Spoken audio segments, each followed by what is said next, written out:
All righty. All right, guys. This is our first show with the computer fixed.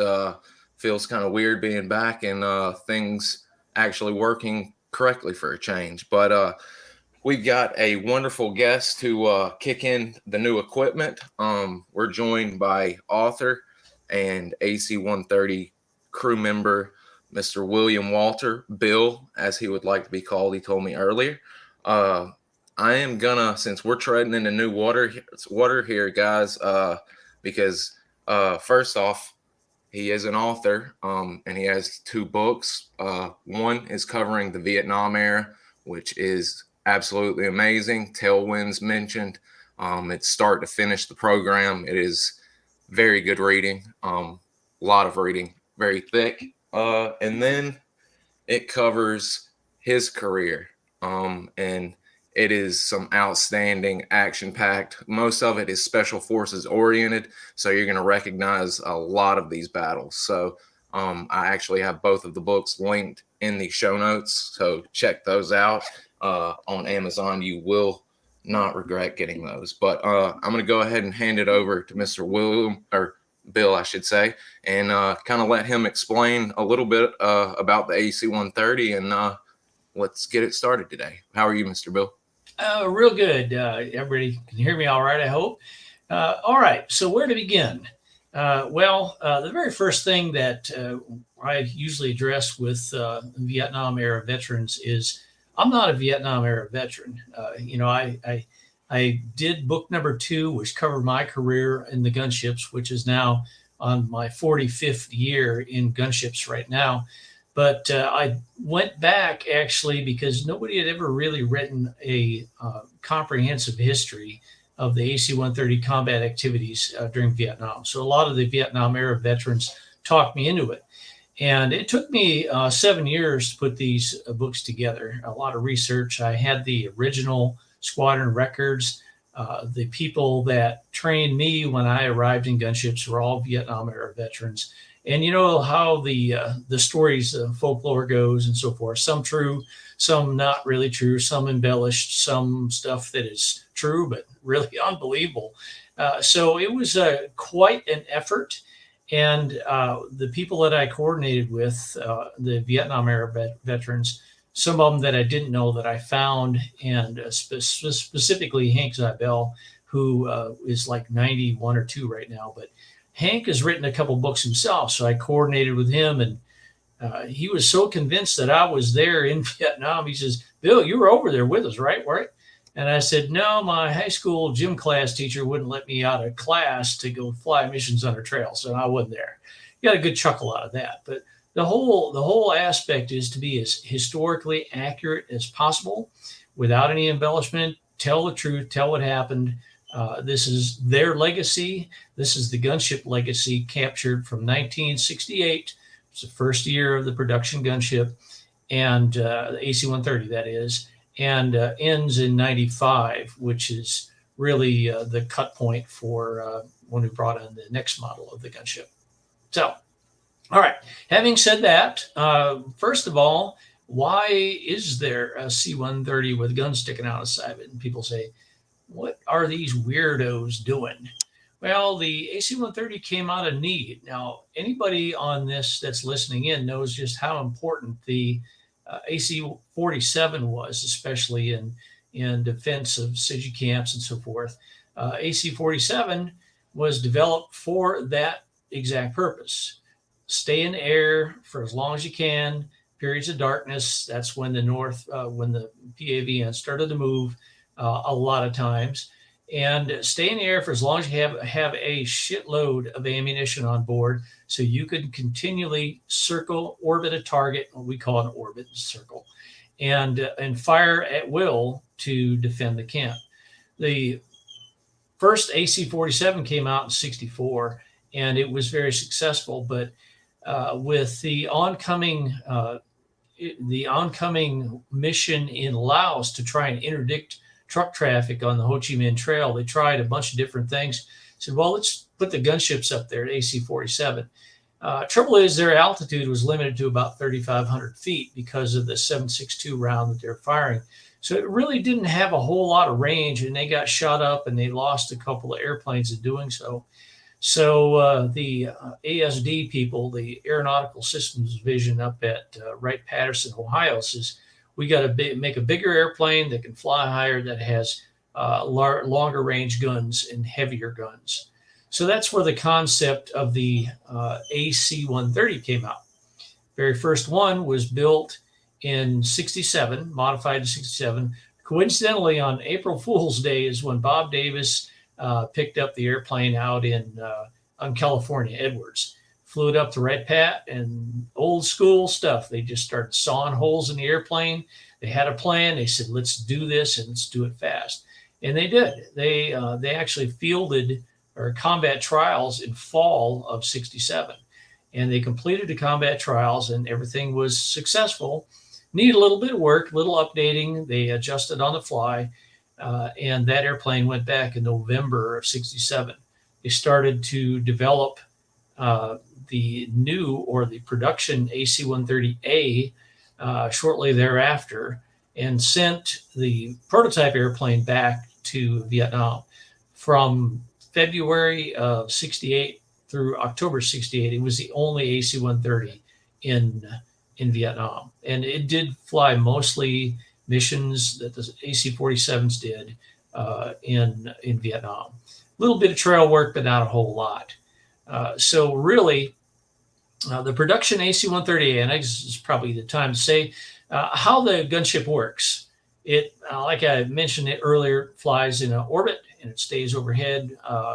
Typical AC-130 altitude starting out 3,500 feet for the miniguns, the 7.62 guns.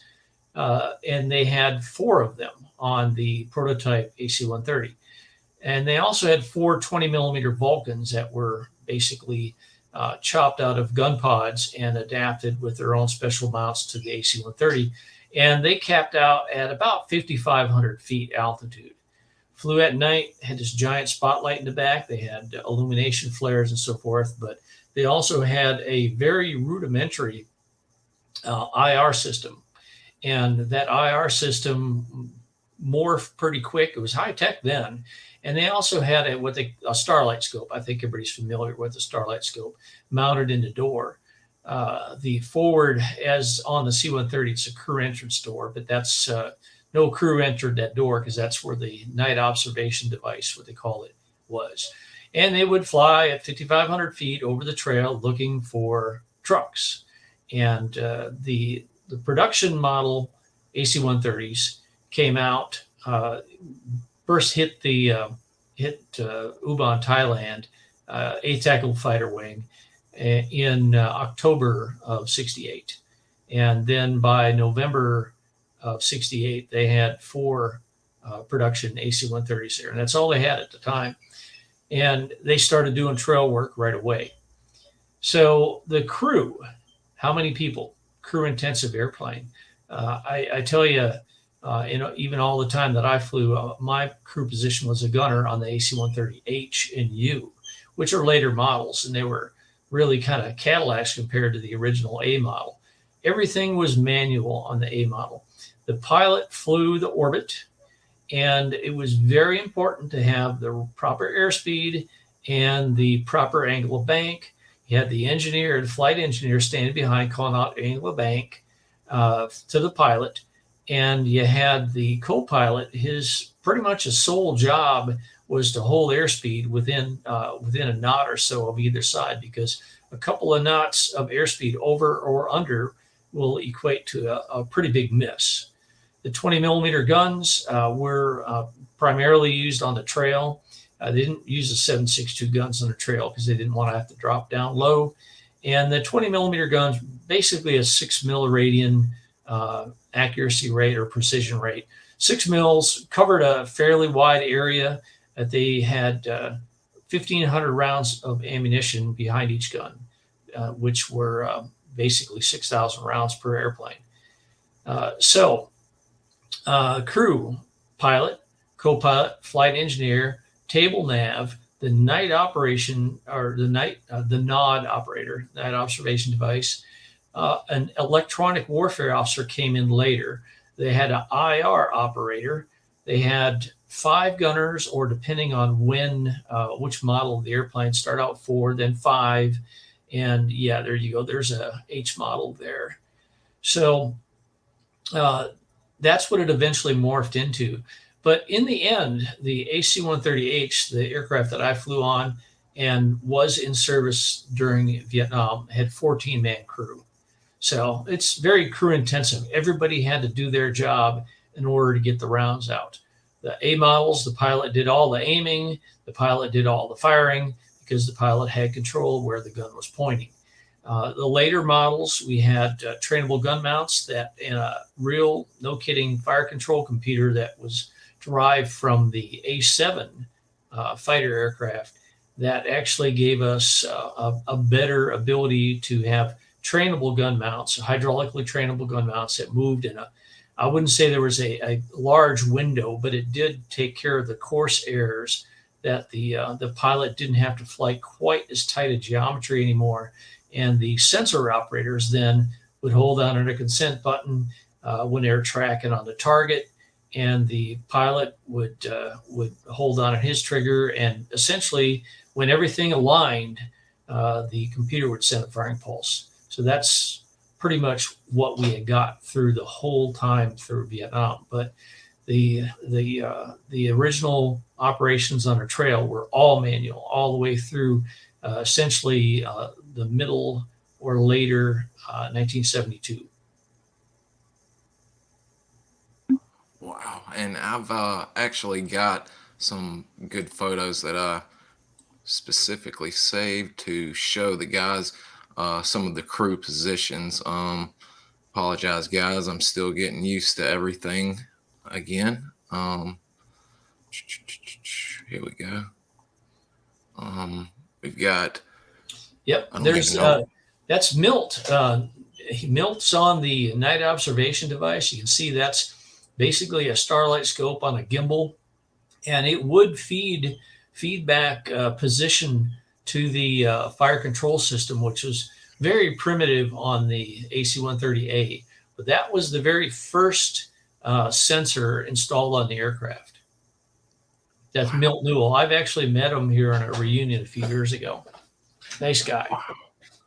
And how I know it's light years difference from what you were working with, but for the time, how good was the picture coming through for them, their sighting? Well, I think that anybody that's ever used a starlight scope knows it's kind of like the it's okay. I wouldn't say it's great, but it's okay. You could tell there was something there. You might not be able to differentiate exactly what it is or identify it, but you could tell the difference between the jungle cover and something there. So it was a light amplifier is really what it was. And then there was the infrared system. There you go. And that was actually in an enclosed box in the aircraft we call it the booth. And that's where the IR sat, because it was actually a CRT. So it was like a television screen, black and white. And that's where they tracked and found targets with the IR. Again, it was very high tech for its time, but you could tell the difference between, like, say, a hot and a cold spot, but you couldn't really tell if it was a large hot spot and you presumed it was a truck. We found out, or they found out, that sometimes elephants look like trucks too. So they did have their way with a few elephants, and until they realized that trucks don't run away when you hit them. So it was pretty entertaining for that crew, but they used elephants to transport supplies too during the rainy season, especially. Oh yeah, The cell guys would come across the elephants. I think I remember reading in the part you were speaking about how a specific Bentram commander really was getting heat, and they needed to do it to adapt and get some supplies down because they were running low. Didn't they start lighting fires in areas to start drawing guns off, or the entire ship off to maybe investigate, thinking it was a convoy running?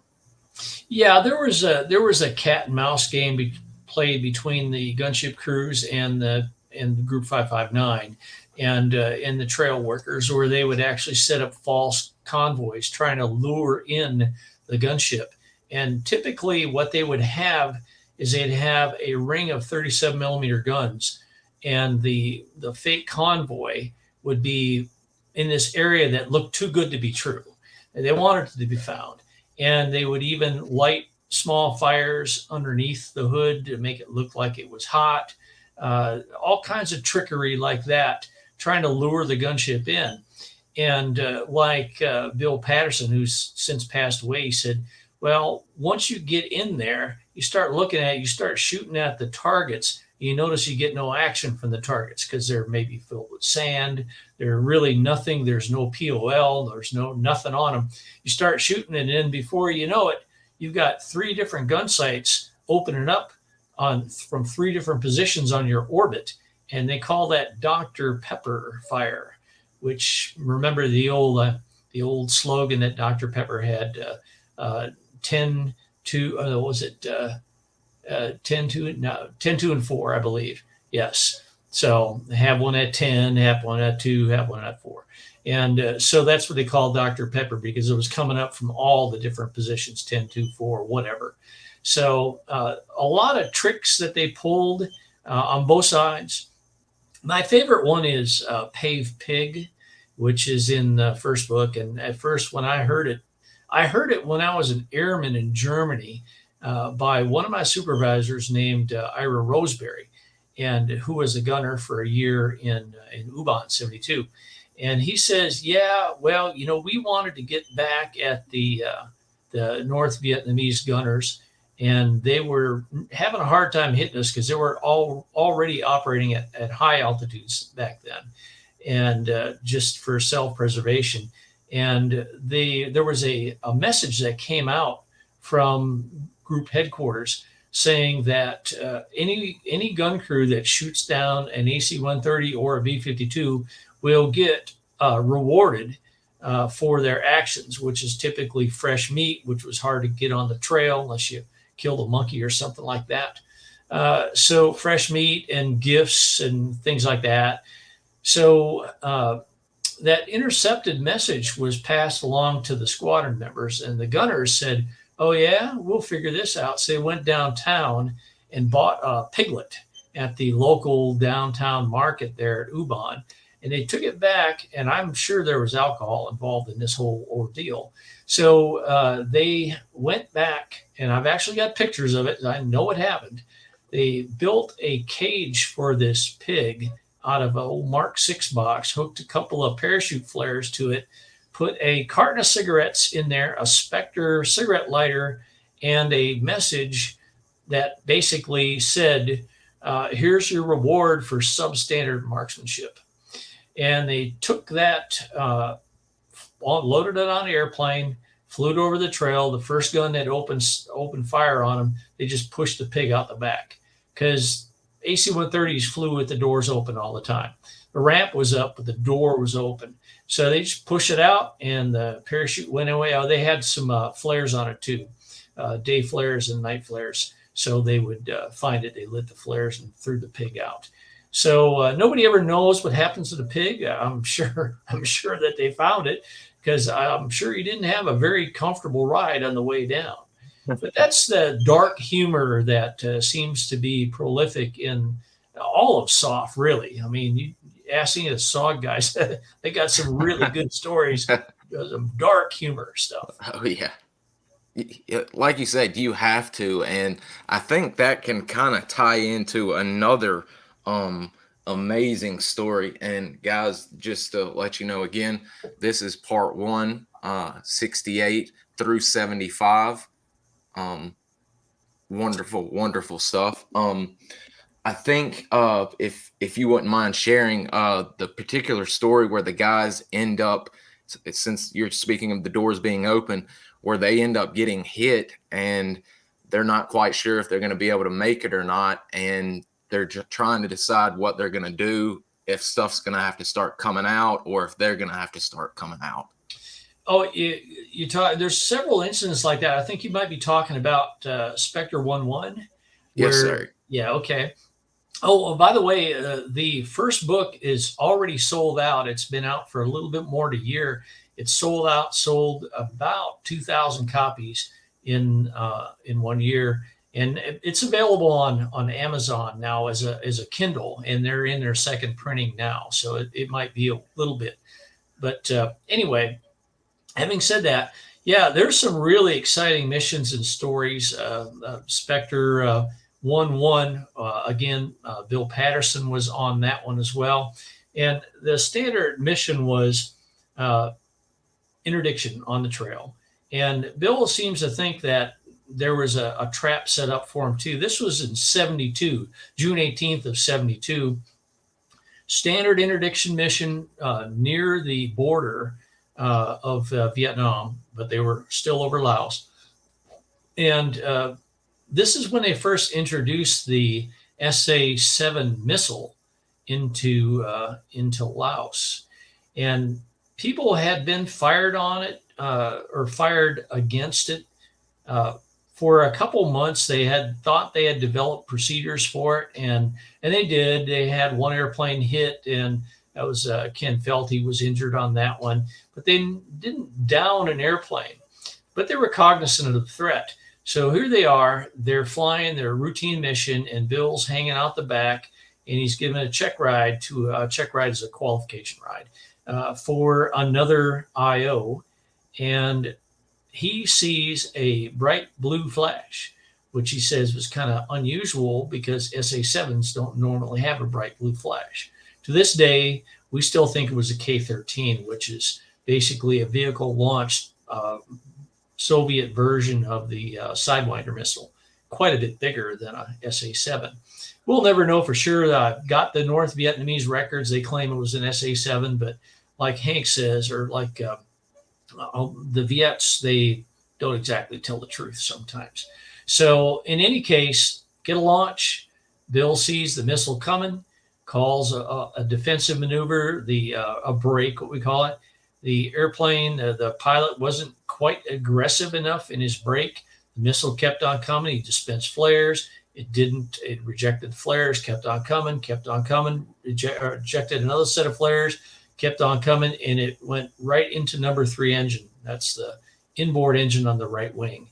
And he knew they were hit. He said they felt the airplane just kind of like he hit a pothole, and it was like, holy cow. He gets out of his position there, and he looks out the right side of the airplane from that open door and sees, as soon as he pokes his head out there, he says, something big and on fire came past me. And, well, we figure that was the number 3 engine. You kind of need the engines. So the engine came off, and he says right away he's going to put his parachute on, because the gunners and the IO and the flight engineer did not wear their parachutes because the backpacks got in the way. You catch them, you're in the dark, you pop your chute in the back, you're getting drug out the back of the airplane, or at a minimum, you're making a big mess. So their parachutes were just basically the Army Reserve parachute, and that's what their primary was. You get one shot at it. You wore your harness, but you just didn't clip on your parachute until you actually needed it. So Bill goes to clip on his parachute. He knows stuff is bad. And there he is. He goes to clip on his parachute. He gets one side of his D-ring on, and the wing comes off. And he said it was really kind of weird because the airplane started to roll, and he thought, well, I better get out of here. But he's trying to jump, but he couldn't jump because they were already in 0G. The airplane was falling from the sky. So he's trying to jump out, and with a great deal of effort, he finally made it out of the airplane. And he later figured that he felt something scraping across his back as he cleared the airplane, and he didn't know what it was. And he figured later it was the beaver tail of the airplane. The airplane was actually inverted, and he was sliding out of the airplane that way. He got out, and he went to reach for his D-ring, and it wasn't there. His parachute wasn't there. and he said, "Oh crap, I'm dead. I didn't get my parachute on." He's falling, and then he says, "I felt something kind of tapping on the top of my helmet like this," and he reached up there, and it was his parachute. One riser had been hooked, but the other riser wasn't. And fortunately, on that reserve, it's got a metal bar across there that secures the parachute, so it's you're not going to stream her out. So he goes to pull the D ring, it ain't there. So finally, he figures out through a whole bunch of commotion is he put his parachute upside down and backwards. So finally, found a D ring, pulled the D ring. He was only maybe less than 500 feet from impact when his parachute deployed. So he was lucky. He said he got down, and as soon as he hit the ground, the airplane, he heard it crash and saw the fireball. So the other two survivors of this 14-man crew, there was three survivors. Their feat was even more exciting because, and I got both their official statements. One of them still around that I know. I actually talked to him, and they're in the booth, and they heard the alarm bell ring. The pilot's ringing the alarm bell means get the hell out. So they go heading towards the door. And as they reached the door, one of them made it out the booth door, which is maybe about 30 feet, maybe 20 feet, 25 feet from the open ramp. And the other one made it as far as the fire control officer's seat. And that's when the wing came off. So backing up there, you say the wing came off. Immediately, they were pinned in place. The one on the ammunition rack says, I was pinned to the rack. All I could see was gunners' bodies pasted against the fuselage, and the airplane was spinning out of control. He says, I couldn't move at all. I was stuck, and I knew I was dead. And the same thing was said by the one in the booth, the fire control officer's seat, pinned against in the seat. He says, all I could see was the ADI spinning, and I knew I was dead. And then both of them said, all of a sudden there was this loud bang, and everything got dark, and I felt like I was falling. And I just reached down there, I pulled my parachute. They wore, the booth crew wore backpack parachutes. So fortunately they had theirs on. And so they pulled their D-rings, and both of them survived. What had happened was the tail of the airplane actually broke off as it's spinning or tumbling through the air. Wind load on that C-130 tail, and so there's a lot of tail back there. And it actually broke the tail of the airplane off. And that's how they survived. They were essentially just spit out the airplane. Bill and I think that the gunners were probably ejected from the aircraft as well, but they didn't have the time to get their chutes on. So that's a theory. That's all we have. They did recover that airplane. JPRA excavated the site, didn't find a lot of remains there, and which may or may not be relevant in this situation, but definitely we know they went down with the ship. No doubt about that. That's one of the tragedies. Bill, like I say, passed away. We were planning to go out to the range and shoot 50 rounds through our Specter tribute pistol on 50th anniversary of a shoot down. Unfortunately, he died the day before his 50th anniversary. So it's kind of tragic. I hate to hear that. I'm very sorry to hear that. I bear with me here. I've found the website, guys. I'm actually going to share it in the show notes because it's an amazing piece of history, not only covering Vietnam but all the way into Afghanistan, and it's amazing. But I kind of want to show you guys just exactly, really,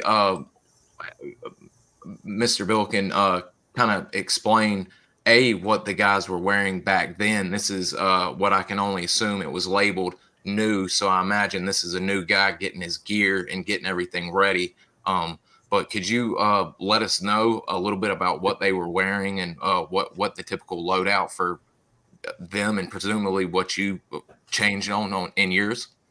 Yeah, sure. And that's that looks like with the helmet in mind, probably like somewhere around 72.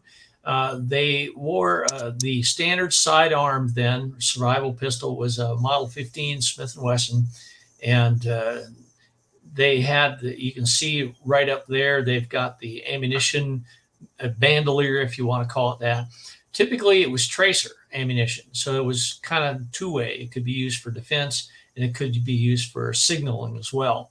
And it was up there on the top, just right there on the collar area. You can see he's got a standard parachute harness on. Underneath the parachute harness, survival vest. He's had the routine stuff like a tourniquet, 2 radios, typically two survival radios. He's holding a day-night flare right there, a Mark 13 flare, which they always had 2 of those in the survival kit. And there was another pocket for personal items, had a standard Air Force survival knife. And let's see, what else am I forgetting on there? Signal mirror, of course. This pretty much the standard survival gear is what they had. And that looks like a life support troop, actually, because I see stripes on his arm. So he's probably demonstrating the gear for life support training or what have you, because the gunners flew in flight suits during that time span. Okay. Guys, I'm gonna get to you. We've already got some good questions in, but there were a few little things I wanted to show you guys, just what it was like inside one of the aircraft. Actually, here's one of the gear room. That's a pretty interesting shot with everybody's loadouts. Yep. Everybody had their own helmet bin, and this goes even when I was flying. Had your own helmet bin, had your own gear. So the life support people were very important. They checked your gear for you all the time. It's kind of like riggers in the Army. They're checking the parachutes. They're making sure everything's good to go, and everybody had their own fitted helmets. This is definitely I guess the photo is dated. Yeah, 72. Yeah, this looks like 72 because the ballistic helmets they were wearing in 72. Those were somewhat protective, but an older style.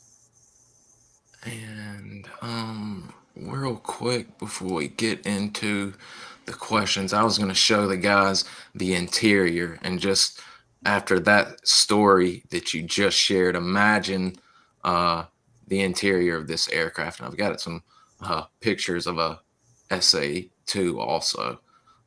Here's a Is that the 40 millimeter, right? Yep. That's an AC-130A in the PAVE Pronto configuration.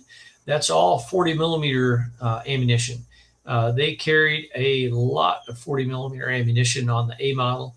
It was over 400 rounds. I can't remember the exact count because I wasn't an A model guy, but we carried 256 rounds on the H model because we had the 105 that had 100 rounds. So, and you can see the aft end of one of the 40 millimeter guns there, which were 2 on the AC-130A. You can also see that kind of a gray area on the left. That's the booth door.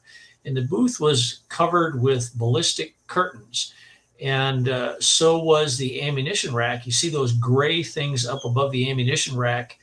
Those were put down except for the rack that you're loading. So it protected against any fragments that come through the airplane that would set off the ammunition if it hit it. So there's a lot of use of ballistic curtains. There are those heavy nylon. They didn't have Kevlar yet then. Heavy nylon blankets, if you will, that were hung in place as fragment protection. There was also ceramic ballistic armor in the floor of the aircraft and pretty much up the left side of the airplane, because that's where they always expected to take the hits, is from underneath and on the left, because that's where we're shooting. And not so much protection on the right. It was less vulnerable at that point.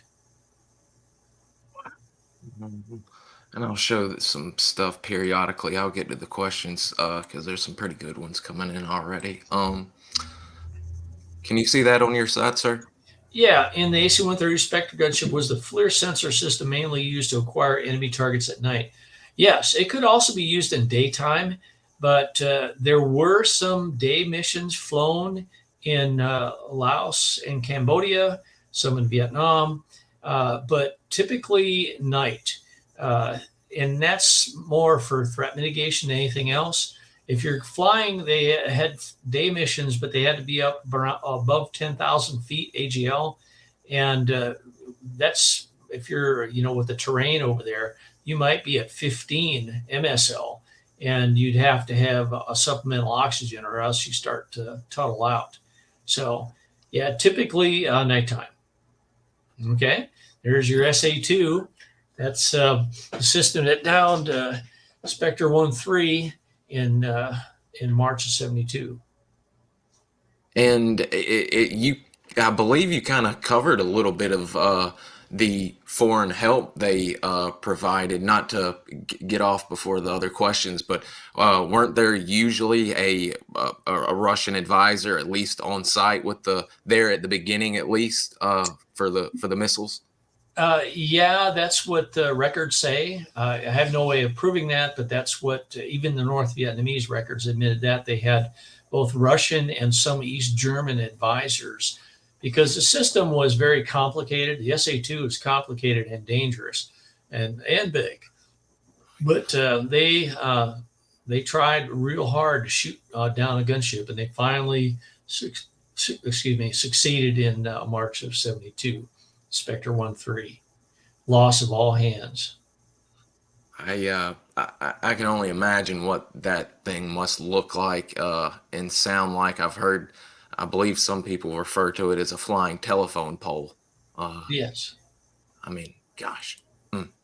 Um, let's see. Here's another good one. Yes. Did your AC-130 Spectre gunship have the Black Crow truck ignition sensor system? Yes. The original first, what they call the plain Jane model, did not have the Black Crow, but the Pave Pronto added the Black Crow, which actually was in use in the blind bat well before the AC-130. So it was really a good system for locating the course location of trucks because most of the trucks, the transport trucks that were using the ZL 157, so forth, they had gasoline engines. So they pick up the spark plug or the emissions, the disturbance of the spark plugs in the ignition coils, and that's where they zero it in. It wasn't good enough for targeting necessarily, but it was good enough to find trucks that were hidden and not otherwise visible, and then they would narrow the search down and then use the optical sensors, either the low light level television. By the time the Black Crow was in, the nod was gone. It was a low light level television with both narrow and wide fields of view, very much improved over the nod. And then the IR, they were in their third different variant of the infrared sensor then. So it was a good team. The electronic warfare officer also operated what we call the ASD-5 Black Crow system. So, yes. Amazing. Let's see. Did you get battle damage qualified? No, not me personally, but there was a whole lot of them over that worked the trail that did. We got engaged, but nobody ever hit us. So that's kind of a badge that that you don't really want, in my opinion. Wow. And kind of jumping a little bit back, we were kind of getting some good stories in and everything. Well, let me cover this before we jump back in time. I don't want to ruin that. Did your AC-130 have the LLTV system? Yes, yes. Actually, the one I got like 3,000 hours in the H model, and that's our primary or one of our primary sensors. I've only got about 300 hours on the U model, which had an all TV, which was different manufacturer, but basically operated similarly. So yeah, our sensors nowadays are way better than anything back then, but that was state of the art at the time. Yeah, I mean, some of these shots are absolutely amazing at the gear and everything that they've got set up. Guys, I'll be showing some, and I have linked the Specter overall website, the history website, where amazing photos, amazing stories all throughout the years are on this website. And I'll add to that, everything we did was video recorded. Whenever we're engaging a target, we video record. So originally it was 16 millimeter, and that was really a bear. But about 71 with the Pave Pronto system, that's when they added one of the big 3/4 inch TAC industrial video recorders. And they would record whenever we're engaging a target, they'd include or record the event. So that's for BDA, battle damage assessment, and also for legalities. Like, say, if you shot something you weren't supposed to shoot, you could prove that it didn't happen. Because we get blamed for that, especially in Afghanistan. We get blamed for shooting things we weren't supposed to. And hey, here's the tape. Find it. I was just fixing to say in your not your bio, your over your years, that comes in handy more than a few times, like you said. Oh, I yeah. specifically remember several times where that saved some behinds, actually, and Yeah. actually pointed out, not only saved some behinds, but pointed out just how accurate you guys were up there. Mm-hmm. We've got the son of an aircrew of the 16th SOS All from right. Ubon. Specter rules. Welcome aboard. Glad to have you watching. Let's see. Oh, this is a good one. What kind of maintenance schedule did the gunships have? Were they down for inspections, maintenance regularly? Yeah, that's a really great question, because truly the unsung heroes of the gunship world are maintainers. Because I can tell you, we had a bunch of one-off systems. We had a bunch of high maintenance systems. They'd have to go in for periodic maintenance into phase dock. When they first started out, they didn't have really anything. They had to fly over to Japan to do phase dock. And eventually they did set up a rudimentary facility at Ubon, and eventually, by the time they were done, it was actually pretty good. But the crew chiefs, the specialists, the electricians, everything on the gunship that was tactical was different. The weapons troops that maintained the weapons, everything. There was no place else in the whole Air Force that had those systems. The standard basic C-130 was one thing, but that's completely different when you're talking about the weapons and the weapon system. And it was very difficult. Plus, they had some level of contractor logistic support early on, that these one-off systems, nobody knew about anything except for the manufacturer. So the manufacturers actually sent representatives in theater to repair and maintain the systems. Pretty interesting how that all worked out. And I, not ashamed to say, we do some of that same stuff today too. This technology is moving so fast that you have to do that just to keep up with it. You can't train somebody into something that quick.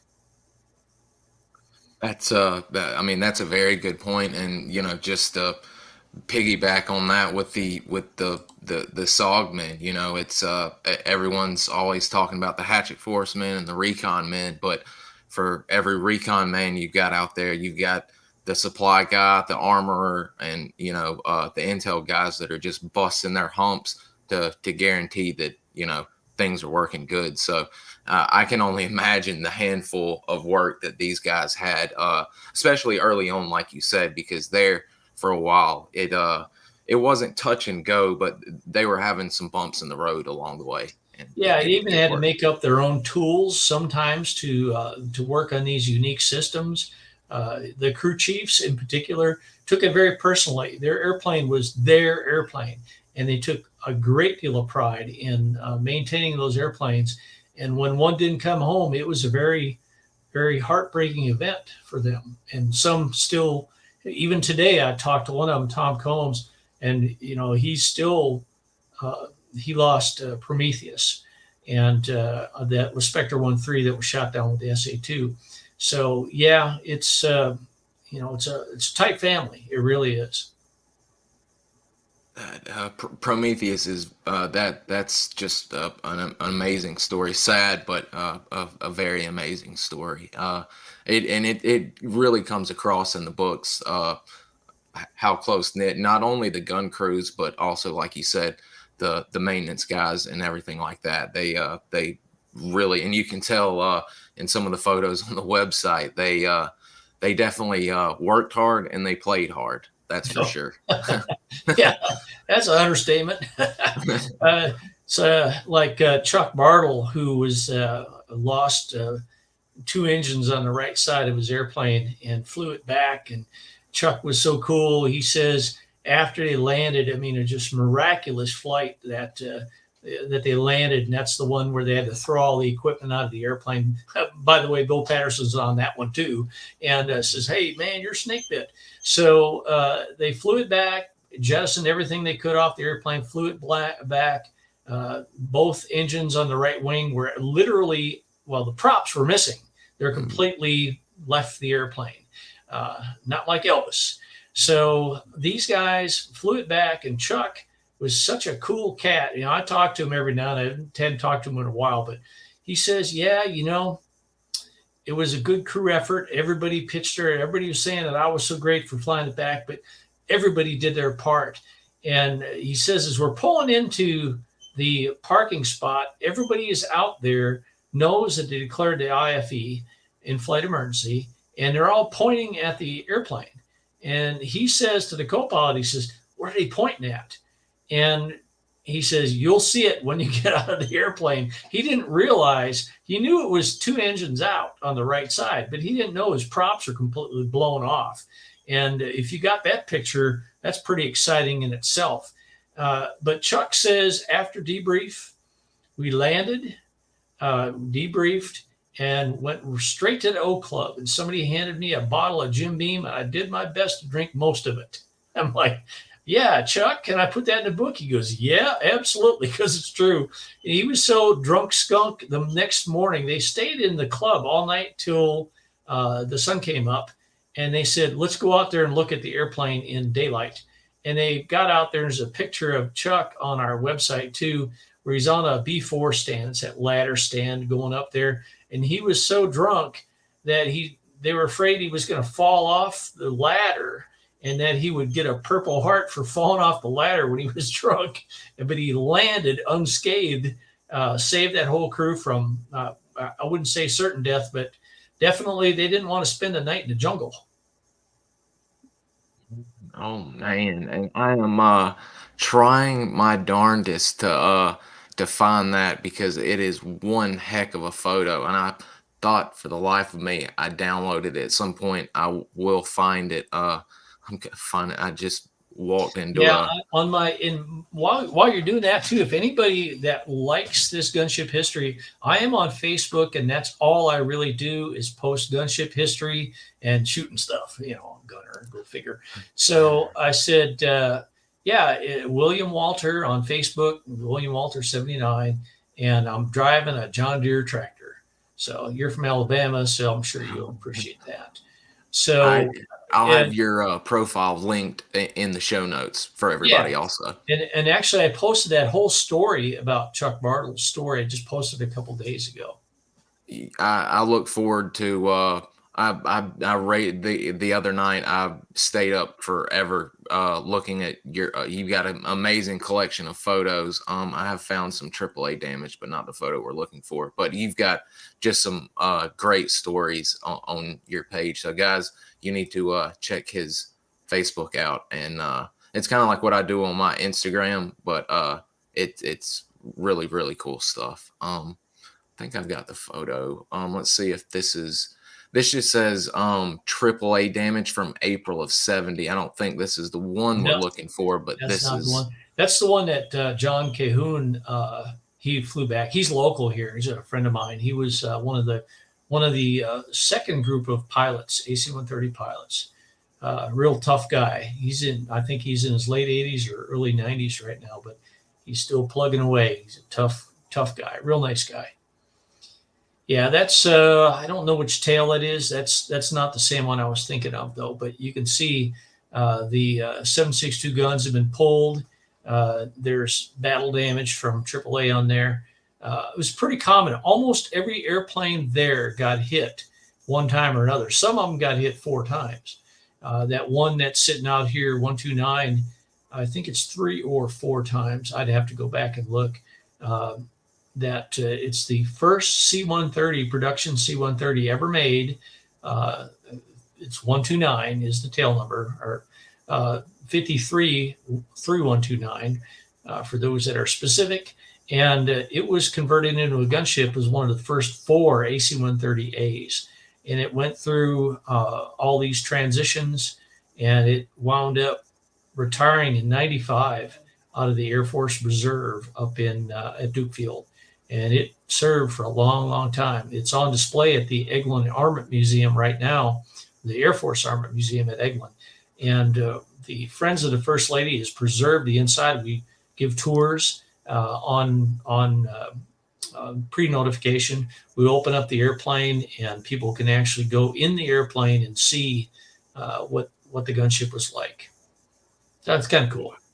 Yeah, that I would love to see that. That would be really really neat to see. I've got I, to put in I meant guys, there is a Smithsonian special that Bill is in that comes on every now and again, and it happened to come on 2 days ago, and I recorded it.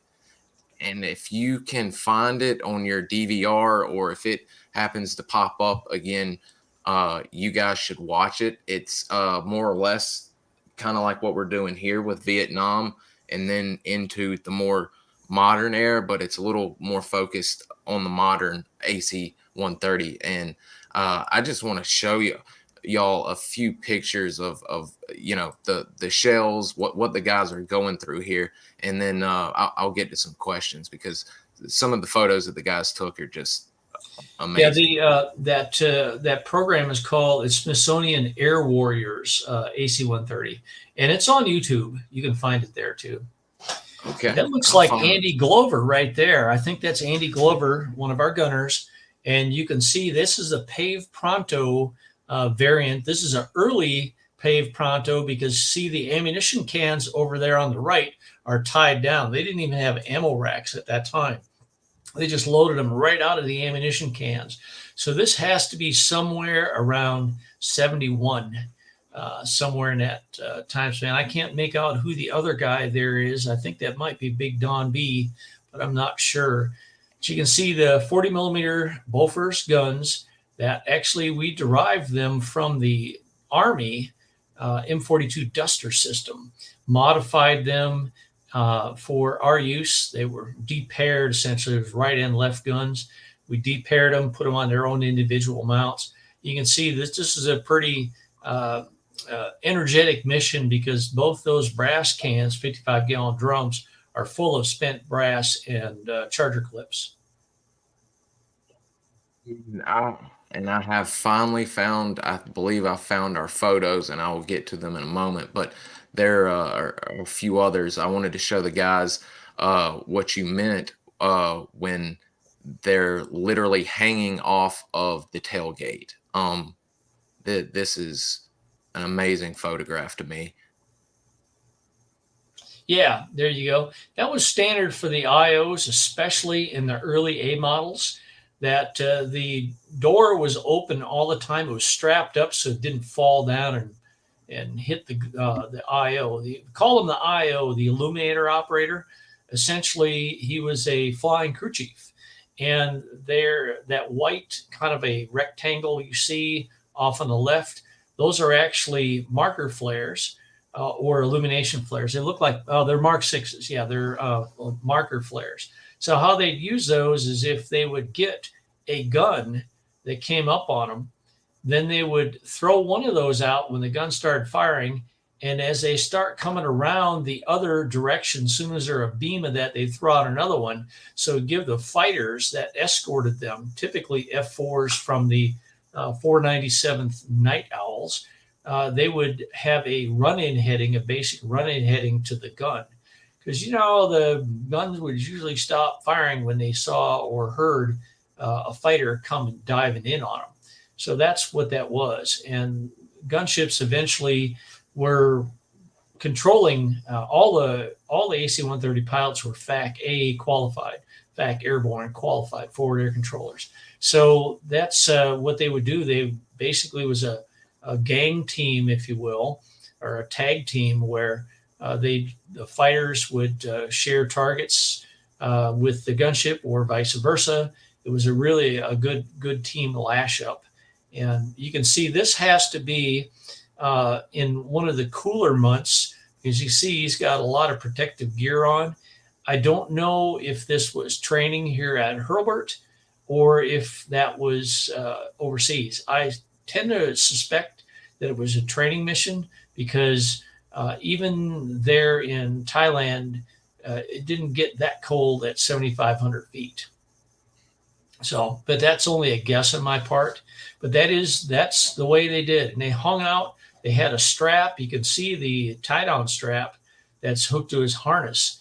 And every now and then, one of them would fall out during a defensive maneuver and just be dragged in the airstream or slipstream, and the gunners would pull them back in. One of the most popular stories out there was this guy named Big Humphrey, Arthur Humphrey. And he never validated whether it was true or not, but it was folklore. And he never said it wasn't, and he never said it was. And unfortunately, he's passed away, so we can't really ask him anymore. And so the story goes that the pilot had to make a very aggressive defensive maneuver. He fell out of the airplane, and he was being dragged in the slipstream, and he keys his mic, and he asked the pilot for permission to come aboard. And it's kind of comedic, I guess. I don't know if it happened or not, like I say, but hey, for general purposes, it's a good story. Some of that, some more of that humor coming into play. Oh yeah, absolutely. Let me get to some of the viewer questions, and I'll have some of my own. I don't want to hog up all the time because I've got some good ones. The 160, I'm not sure specifically of the 160. There were several different jamming pods that were used, especially coming on 1971, late 71, early 72, when the SAMs really became a threat on the trail. And this came about because General Young, who was the commander of Group 559, got so disturbed of the gunships tearing up his trucks there on the trail that they actually moved in a SA-2 system about 23 miles past the river into Laos in an area that nobody would ever suspect that they would have an SA-2. As a matter of fact, one of the guys, John Wood, who was a gunner, was one of the first ones to get launched on. And this was like about a month or so prior to the shoot down of Specter 1-3. They went back to report it to Intel saying, hey, we had an SA-2 launched at them. And they're like, there's no way that there could be an SA-2 in the jungle in Laos. Well, yeah, and unfortunately there was. And two other crews got launched on and not hit. And then finally the commander of the 67th Missile Group there says, you're going to have to shoot at this airplane as it comes in. And that's all in the book too. And that's what they did. And that's when Major Ramsauer comes through, and they're going through what they call a trail entrance. It was high terrain on both sides with this kind of a low section in the center. And so the gunships came in through there because they wanted to have to fly over with high terrain and burn up a bunch of gas and go on oxygen and everything else. So they go these trail entrances. And so the North observed that, and they picked one of those trail entrances called My Hook in their records, and they went ahead and they set up this SA-2 site in there. And unfortunately, intelligence sometimes isn't. Yeah, everybody likes to pick on the intel guys, but when you get three different crews saying that I got an SA-2 launched at us, and you just blow it off as like you're seeing things. No, there's something there. They actually, in the last one, Specter 1-3, they did have a wild weasel up there that was going to try and find the site when it first came up. but it didn't. It was 23 nautical miles away when they were engaged, and had the two fighters overhead that watched the whole engagement happen. It was very quick. Launched two SA-2s out of my hook. One of them hit the airplane directly in the left wing, and that was it. The airplane was down. Could you, before we get into any more, could you explain a little bit about the Wild Weasel and its capability? Well, the Wild Weasels, and there were several different variants, but typically it was a F-105 in this particular case. And they had the Wild Weasels had standard arms and Shrike, or not Shrike, yeah, Shrike missiles that were specifically radar homing. So as the SA-2, as the Fansong radar fired up, they would pick up that the track signals, and they would fire the missile. The missile would follow right down to the launch site, right down to the radar. And there was no other tricks of the trade there too. Is like the North realized that you don't want to keep your radar emitting for very long because you'll draw fire, and they lost quite a few crews because of that with the Wild Weasel. But unfortunately, there's 23 miles is way out of the range of what they could have done anyway. So the Wild Weasels, there you go. That's F4 Wild Weasel from later on. But you see the standard harm missile right there, and then a Shrike on the left wing. That's AGM-65 there. But that missile was big, absolutely. That thing looks like it'd pack a punch. Wow. Well, I'll get to this one before I ask mine. Any experience? Well, yeah, there actually was a big one. I'll let Mr. Bill take that one. Yeah, there is, and like we were talking about the other day, there was some operations, but the records that I had were classified at the secret level, and I had all the squadron records that are Air Force records, official Air Force records, but I didn't have any of the top secret, and where they are, I couldn't tell you, but I could not find them and I could not access them. I suspect they may have been destroyed after a period of years. But yes, there was some support. The gunships did interact with many of the players, if you will. And actually, we had one of the rescues, King Bees from Air America, rescued two of our guys that were shot down in Specter 2-2. And I actually know one of them, met him, spent a day with him, talked about the rescue. Hell of a good group of guys. I believe we've got, and his story is covered extensively in that was Mr. Bob, wasn't it, that was picked up? Yeah, Bob Jacobs. Jacobs. Yeah, he was one of the two, and there's a good story about that. It's called the Great Specter Easter Egg Hunt. You can find that up on the internet. Just put the Great Specter Easter Egg Hunt of Bob Jacobs, and it'll come up, and talks about his rescue, which was really kind of amazing because these guys were hit the day after we lost Specter 130. This is Specter 2-2. And the pilot's name was Waylon Falk, who I know also. And Waylon's one hell of a good pilot. Well, what happened was they were flying in a different section up in the barrel roll where Specter 130 was shot down in Steel Tiger. So they're flying up in the barrel roll, and they took a 57 millimeter hit in their right wing. And the airplane was stable. The airplane was flying. They're trying to but they had a wing fire. So they're trying to put the wing fire out, but it wasn't working. So finally, Waylon says, we're not going to make it back. We're going to have to bail out. So, but unfortunately, or I wouldn't say unfortunately, before that, people were really keyed up. They had just lost 14 guys. And the day prior to that, from a shoot down, said, you know what? And Waylon said, any of you guys, you don't have to wait for me to clear you out. If you feel like you need to jump out of this airplane, you get the F out right away. I'm not going to, you don't have to wait, because typically what it was, you had to wait till the aircraft commander gave the bailout order. Well, so what happened? They got hit. They're trying to control it, and the co-pilot just says, "Screw it, I'm out of here." His name Eddie Bowling. He says, "Screw it, I'm out of here." He jumps up out of his seat, runs down, falls in a 20 millimeter ammunition brass bin, and then dives out the right scanner seat. And they're doing about 220 knots, so he gets beat up really bad on the side of the airplane. Gets his helmet knocked off, and but he gets out of the airplane right over the targets they were shooting at. So yeah, probably not a good timing. So Bob Jacobs standing in the back on the ramp, and he says, "I saw somebody leaving," and I said, "Okay, I saw that," the co-pilot, and so he says, "I don't know, I just jumped," and out he goes. They were the only two to jump, and they landed both right there on the trail, right next to the road that they were shooting at on these vehicles, and they spent the night there.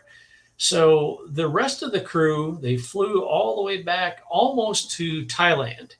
And what they did was said, well, we can't crash this airplane into Thailand, but we're going to have to bail out. So Whalen then takes, and he says, Whalen and Tony Denoy was the IO, a very orchestrated bailout.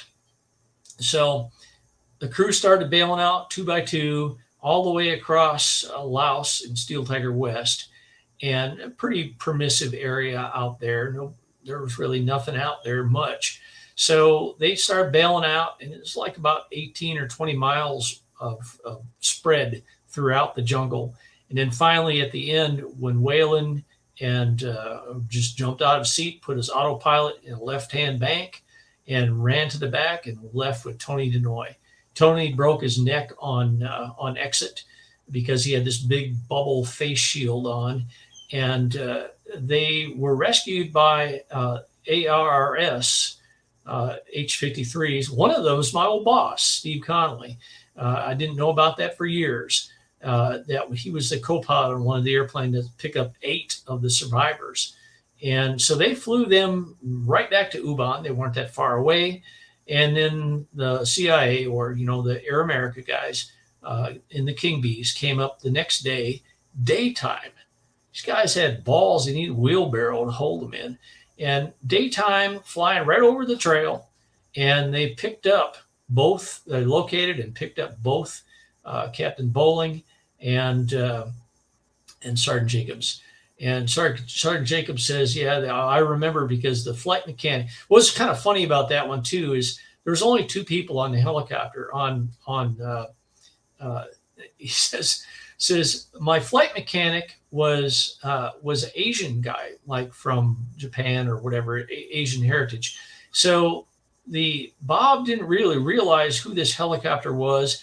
Didn't recognize it. It was a King Bee. I mean, they weren't really in widespread use in the U.S. military anymore in '72. So, but Air America had a lot of them. So helicopters hovering over the top of them, and kind of in some tough terrain. And so the flight mechanic looks out and put the basket down. It looks out and is like waving for him to get in the basket. And he's looking up there, and he sees this obviously Asian looking guy saying, "Oh my God, this is the North Vietnamese. They're going to capture me."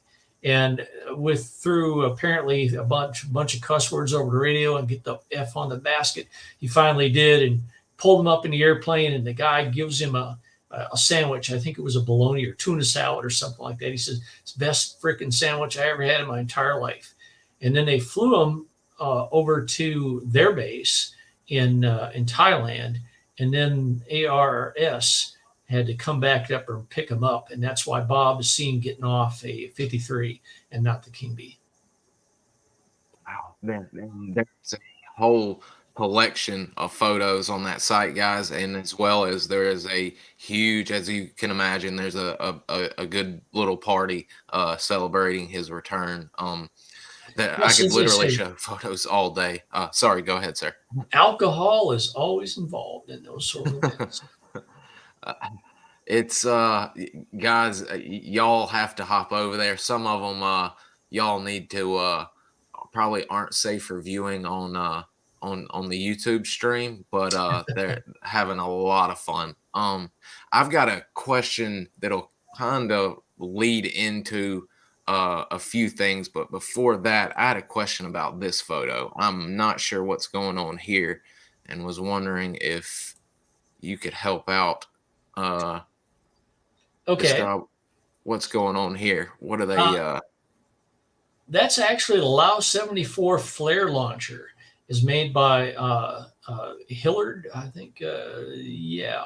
Uh, it had the big Lu-2 flares in the bottom. You can see the flares sticking out there.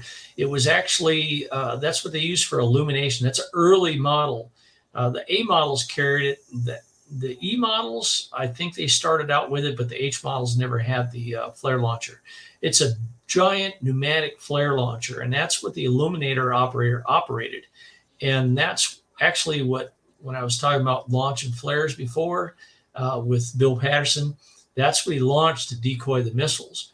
But they actually modified the flare to light shortly after it left the airplane, as compared to its normal, it goes parachute stable first and then it lights. They modified it so it light immediately because that's what they tried to decoy the missile. They also had field expedient Very pistols, those flare guns that are used. And at first they were just tied on with a cord until somebody fired one inside the airplane that burned through a hole through it. So decided that wasn't good. And they wind up putting them in these brackets like the navigator or the signaling bracket that they used. They even went out to the boneyard and pulled them out of old World War II era bombers at that point to use the brackets. Everything was about speed. Everything was about, and you see the gear that he's got there, that's just routine gear. Helmet bag, pubs bag, it looks like, his survival vest, and his parachute harness on right there. That's I was wondering what was going on. That's a great photo. Like I said, I mean I could sit here and go through photos and have you tell us what's going on all night. That guys, you really got to get over there. To tie in with that, while the guys are getting some questions, and as a matter of fact, while we're here, let me go ahead and show the battle damage and see if I've finally gotten it correct or not. Spec 10. Yeah, there you go. That's Prometheus. That's Chuck Bartle's airplane right there. Yeah, they actually flew it back like that, as I described, and that was also the same airplane. Just after a few months after it was repaired, it was also Specter 1-3 that was shot down in March of '72. This occurred in late '71. So, yeah, it's a pretty wild ride. Oh, and that's Yeah, that's same airplane. extensive. Yeah. That's some extensive damage to come in with. Now, Wow. there's one thing that we could never figure out, and it will remain a mystery as to what actually caused the props to come off. And there was no AAA damage. There was no real fragment. There was fragments of the motors coming apart. And there's many theories out there, but the most prevalent theory is that gearbox failure on number 3, that's the closest one to us in the picture, gearbox failure, and it came apart. The prop then flew off, hit the next prop, number 4, took it off, and that's what happened, which is really wild too, because when it first happened, the right scanner was just feet away from the prop when it came off, a big flash, and he kind of like, people say that he was blown in, but he actually just kind of fell into the airplane, and he keyed up his mic to the flight engineer, Stouty, and said, "Hey, both right engines are gone." Right engines. The engineer looks down at his gauges and says, "Everything looks normal here on my gauges. What do you mean both engines are gone?" So the flight engineer dismounts from his seat, walks back there and looks, and he says, "Oh my God, both the props are gone." So he comes back up there, pulls the fire handle on both, shuts down 3 and 4, and that's when Chuck went to work. Pretty wild ride. They're lucky to make it back. Quite honestly, everybody's impressed with that crew and how they handle the situation. Me too. I can't imagine. I've lost one engine before, not have it come apart, but just engines quit, and yeah, it's a routine thing. But having two out on the same wing becomes a real big issue for control. And the whole play by play in the book. I mean, I was pretty much white knuckle reading it. I mean, it's tough from start to finish and until they land, and you make it clear all throughout to kind of tie back into Vietnam that several times, even right after takeoff with nothing going on, an engine would fail, and sometimes they keep on going until they just needed to go back, ran out of ammo, or stuff like this would happen. It's just amazing the piloting skills, like you said, to get both that home with both engines, both props off on the same exact side. I mean, Oh that is yeah, mind blowing. absolutely. And what has tied in now is since these are really the 69 up to 72, well actually 75 really, till it completely ended with the Yeah, Khmer Rouge and everybody. And that's another thing, guys. It's not just the regular Vietnam war, so to speak, 69 to 70 and SOG and all that. It gets into where more or less the Americans have almost left. These are the last air crews pretty much there. Ways being overrun. They even start working Saigon targets. We'll touch a little bit on that in just a second. But since these are really the first guys doing anything like this and of the sorts, what can you go into without giving it away, because you do a pretty good job in the book? Can you explain the selection, the training, more or less what they're told to expect going in, operating all of this? Sure. Yeah. All gunship crews, even from the very beginning, were volunteers. Nobody was assigned to the unit at all. Volunteers, gunners, at first, they didn't have really many gunner volunteers because they just pulled them out of the gun shop. And as the system started the first airplane, they had really rudimentary selection of bodies. As a matter of fact, there was like some crew positions had like one or two people in it, but they only had one airplane. Eventually, it wound up to be the training was very rapid, if you will, that the first training event or training location was Lockbourne, Columbus Air Force Base in Ohio. And it was very quick. You went in there in 4 to 6 weeks. You were trained on the basics, and then you were sent over to Vietnam. You usually fly in a permissive area of Cambodia just to get checked out and what to expect. And you'd have your people that would train you that were part of the original development crew. So they were already the guys that had the wherewithal of what they were going to do. But everything was learning experience for them because tactics, techniques, and procedures kept on changing all the time. So these guys had to be on their toes. So come 1971, the school actually moved out of Columbus or Lockbourne down to Hurlburt Field, which is where I was stationed. And Hurlburt Field had a real official course then, the 415th Special Operations Training Squadron. And they actually took, I don't know how long the syllabus was, but it was no more than a couple months total time. And they're just push them out the door, say, give them the basics, let them learn and on their own, because you can't possibly teach everything that they're going to encounter over there. Which one thing that you could not do in training, mostly because they didn't want us shooting at our own airplanes here in Florida for a good reason. So you'd learn all your AAA tactics once you got there.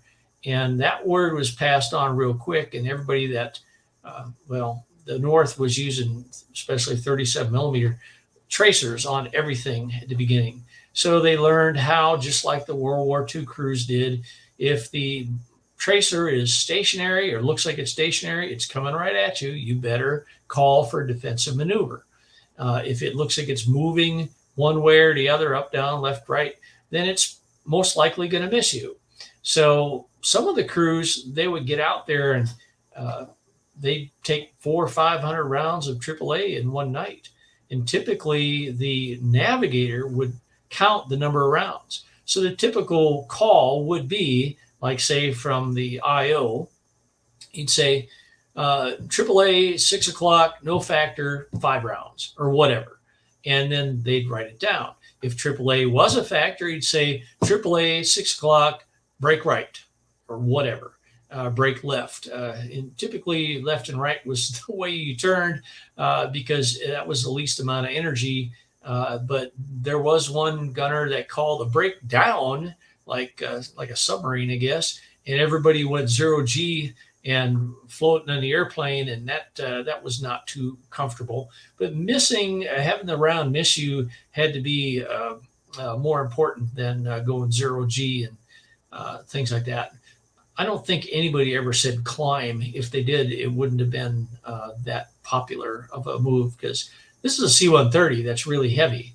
There's no such thing as the word pop up in a C-130 or climb in a gunship. It takes forever for us to climb, so to speak. It's it really gives you a I mean, you've already got respect for these gentlemen, but they're really in uncharted territory, so to speak, when they get there, and they really don't disappoint. Like I said, I mean, it's you mentioned there at the beginning, it's kind of skeleton crew. They don't really have enough. Guys are being overworked, maybe filling multiple positions, or if they do have a separate crew, some guys are coming straight in and flying again with another crew. And I thought it was interesting, the tidbit about the particular Ben Tram. I believe it's actually a general, or is it the colonel? General Wynn, I Yeah. believe. Yep. The commander. Absolutely. That's a really, really good eye opening. And this is after Tailwind. So they've really gotten an eye opener on what's going on. And he's actually quite shocked at the devastation the AC-130 inflicts on his men. Could you talk a little bit about his men and that situation? Sure. Yeah, he was not fond of the gunship. We know that, and it was a win-win for me when I was able to acquire those North Vietnamese records, and it was really told the story in a kind of level way.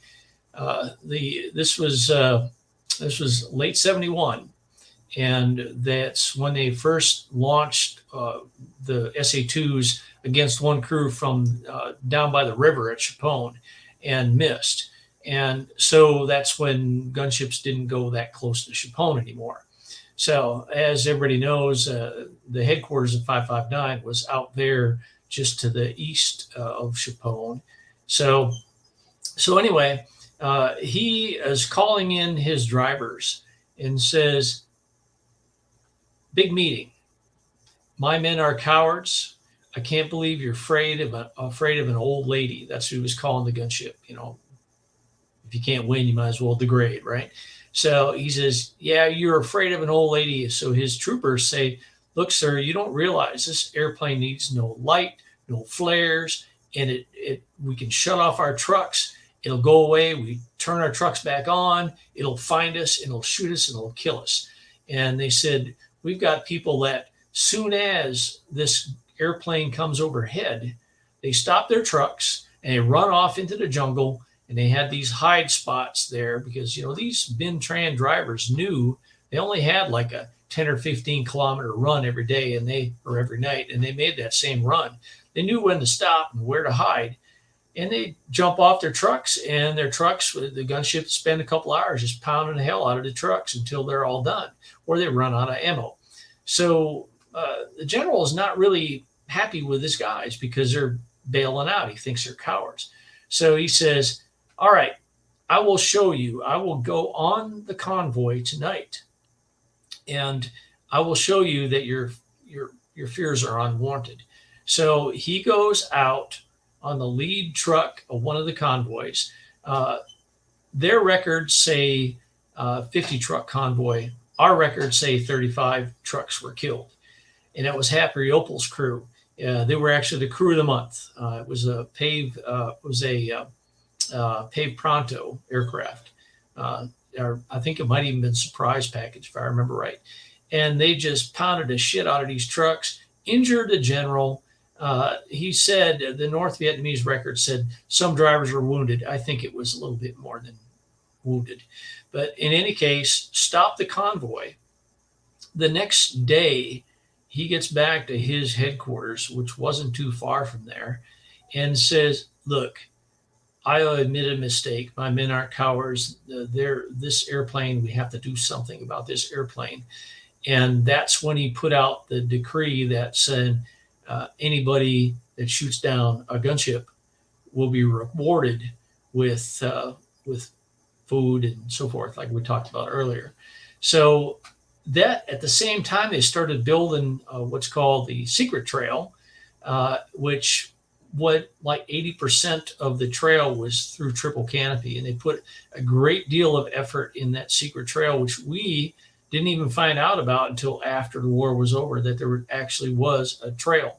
The rumors were abound, but they never really found it until way late in 72, that there actually was a secret trail. And that didn't operate in the same way as the standard bin tram shuttle service, if you will. It was pretty much they could take a whole division and run it down that trail and stop for refueling and and just keep on going straight into South Vietnam. So it was, yeah, there we go. I don't know which target that is or which area, but yeah, it's typical of the trail, and you can see where all the bomb craters are and everything else. But there was thousands of miles of trails there that spread out. Gunships worked a lot along Highway 9, or Route 9, as they called it, up near Chapone. A lot of work near Chapone because that was a natural choke point of the trail.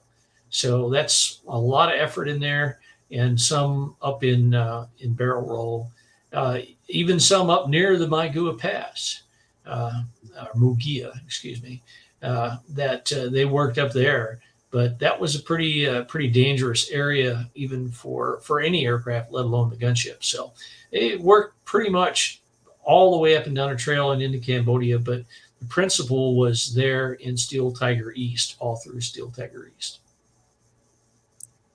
It's amazing the areas that the guys covered, and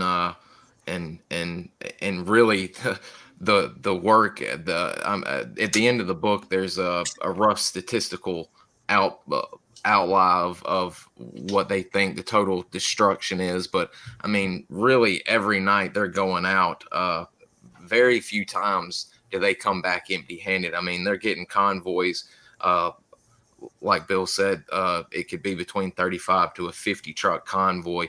And sometimes they're destroying, 75, 80%, sometimes 90%.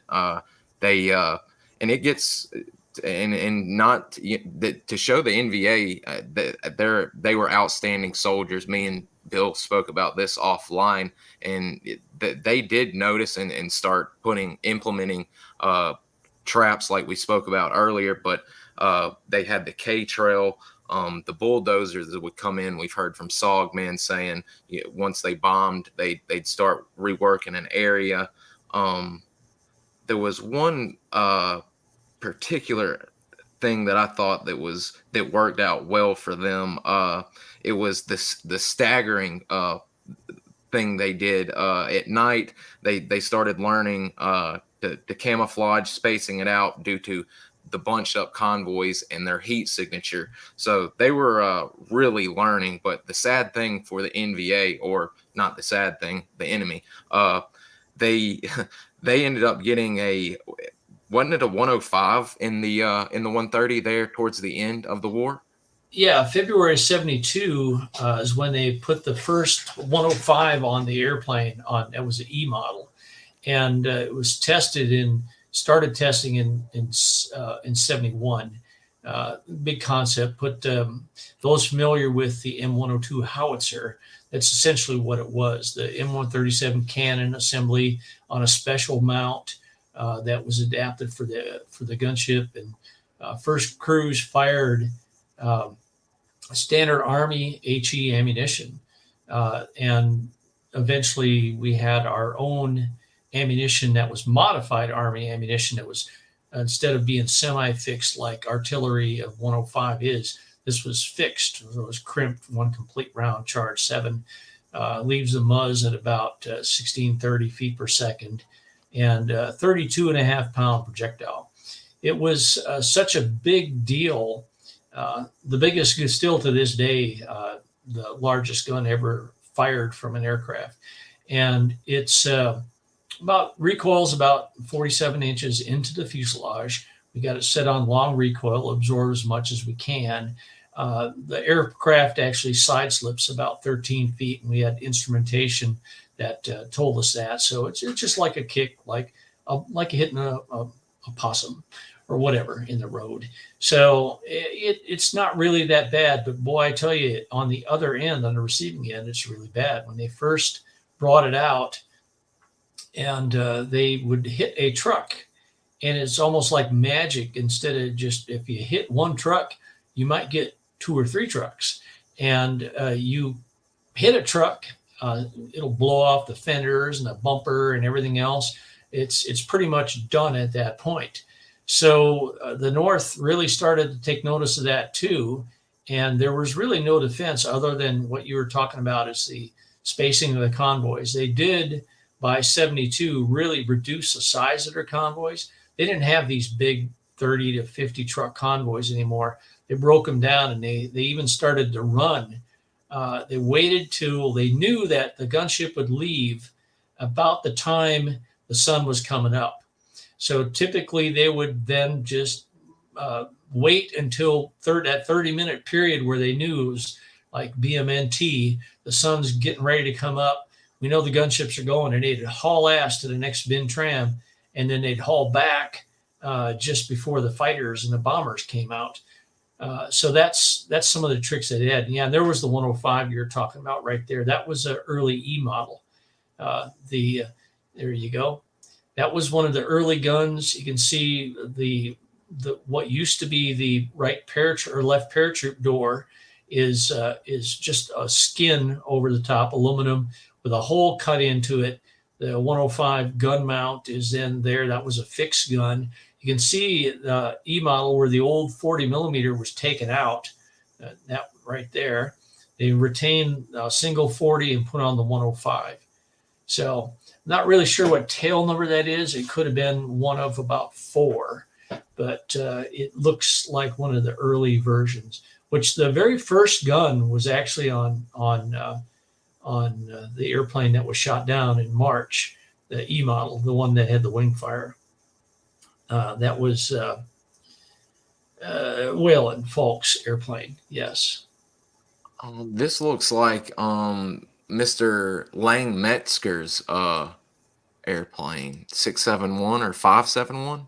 Oh, 571. Okay, yeah, that was not the one shot down. Oh, 571 was the one shot down. Yes, that is the first one. Yeah, Lang was he's passed away quite some time ago, but yeah, he has a lot of really good pictures. Yeah, 571 was that was the PAVE Aegis aircraft, which what that was. You can see the Black Crow that somebody had mentioned earlier is all the way up front by the nose wheel, right there. That's the Black Crow radome right there. Yeah, 571 was was the aircraft that was shot down. It's the first one with the 105 on. Actually, it wasn't the first one with the 105, but it was the one that had it was 7.3, and it got hit by 57 millimeter frag. So they took the gun off and they put it on this airplane, and this airplane wound up getting shot down. And I immediately noticed the paint job, the and the red props and the tip coloring. Mm-hmm. Did you speak a little bit in the book, and I can't seem to remember in my notes. I know we've got Gunner Moon and just the outline of that beast up there, and it being a prime target. But did they ever the aircraft crews, did they ever decide on a color that seemed to work a little bit better, or was it just that specific time that you needed to fly to and stay out of the moon background? Well, the original model was black with a camo top, just like you're seeing there. That there was some later on towards 72 that were all black, flat black, and but when the H model first came out, which was an upgraded E model, they did do some experimentation because there was always this kind of a light gray overcast over Laos, and they said the black airplane really kind of still doesn't hide. It's still, so they went to an experiment with 3 different shades of gray. The first one was almost white. It was so not gray, I guess you could say. It's like a very, and that was 575, which was my airplane for the Iran mission, by the way. But 575 was light gray, 576 was medium gray, and 577, the last tail of that series, was actually almost purple, and they called it the purple people eater. And the down select, when they did their trials in country, was the medium gray, so which they then deemed gunship gray. So you'll still see it as commonly referred to as gunship gray paint, medium gray. Every gunship that's been built, with the exception of the U model, which the first model was camo, they just didn't paint it yet, but were initially painted that gunship gray. And we had 2 of them that were put back into camo, and unfortunately, both of them were lost. One in combat operations and one in Somalia, on the way to Somalia. But yeah, paint job really had nothing to do with that. But yeah, that's what they did. So they ended their efforts in Thailand in 75. For the last mission was the SS Maigwes recovery, and they were all in the gray gunship gray paint by that time. Wow. There is a lot of and we're not gonna get into them. We'd be here again all night. But guys, there in the book there is just an extensive amount of big name operations throughout the war that you'll recognize. And one thing that is I guess I see correlations in small things because I'm so entwined with SOG and talking to the gentlemen and researching here as of late and their stories. But it's there, I can find some correlations between the crew and how they're not only treated, looked upon, and the intelligence. It looks like much like the SOG recon teams there for a while. Westmoreland wasn't a fan of them. That wasn't quite with SOG, but they had generals that weren't fans of them. And then it looks like we spoke of offline, the elephant convoys, the fuel pipelines, the new trucks. The Intels weren't the Intel guys weren't believing them and saying they weren't seeing this. There's no way that's there. Much like the missiles. Mm-hmm. It's it's just funny to me, speaking, well, not funny, it's sad because sadly men died because of this, that their intel guys aren't out there flying and they're telling these guys what they're seeing and what they're not seeing. Yeah, it still happens today. It still happened in Desert Storm. It's just, I think it's just human nature. Like something, a crew comes back and briefs something that they saw, and they could have just well said, "We saw a flying saucer," and they get treated the same way. So I'm not blaming Intel people. I'm just saying that they've got to open their aperture a little bit sometimes and say, well, maybe there is something there. Maybe we ought to investigate this rather than just discounting it or blowing it off right away. Absolutely. Much like the tanks. I mean, that's another one that no one thought would happen, and then when it did start happening, no way that's there until sadly it's too late when they're overrunning Lane Bay, and then later on in the war when they're crossing the Ben High, and next thing you know they're in Khartoum City overrunning the city. The PT Um, 76s you talking about?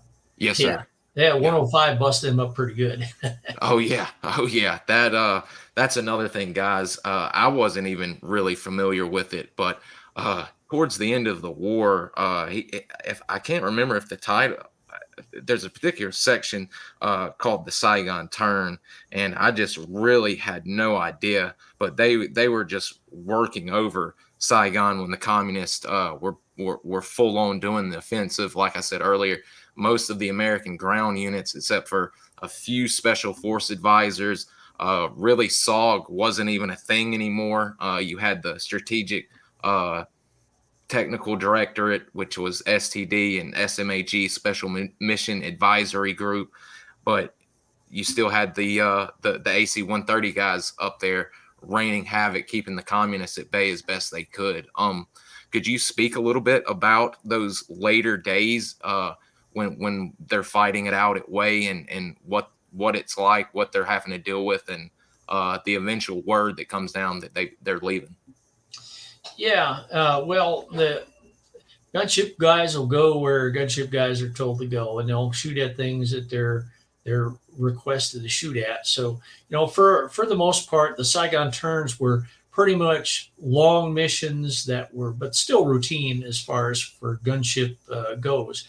So, but there was a lot of ROEs that were kind of tight then too, because things were kind of winding down, and especially the ROEs when it come to the evacuation of Saigon. Finally, it's like, well, crews would go up there and they'd be on standby and they'd be overhead.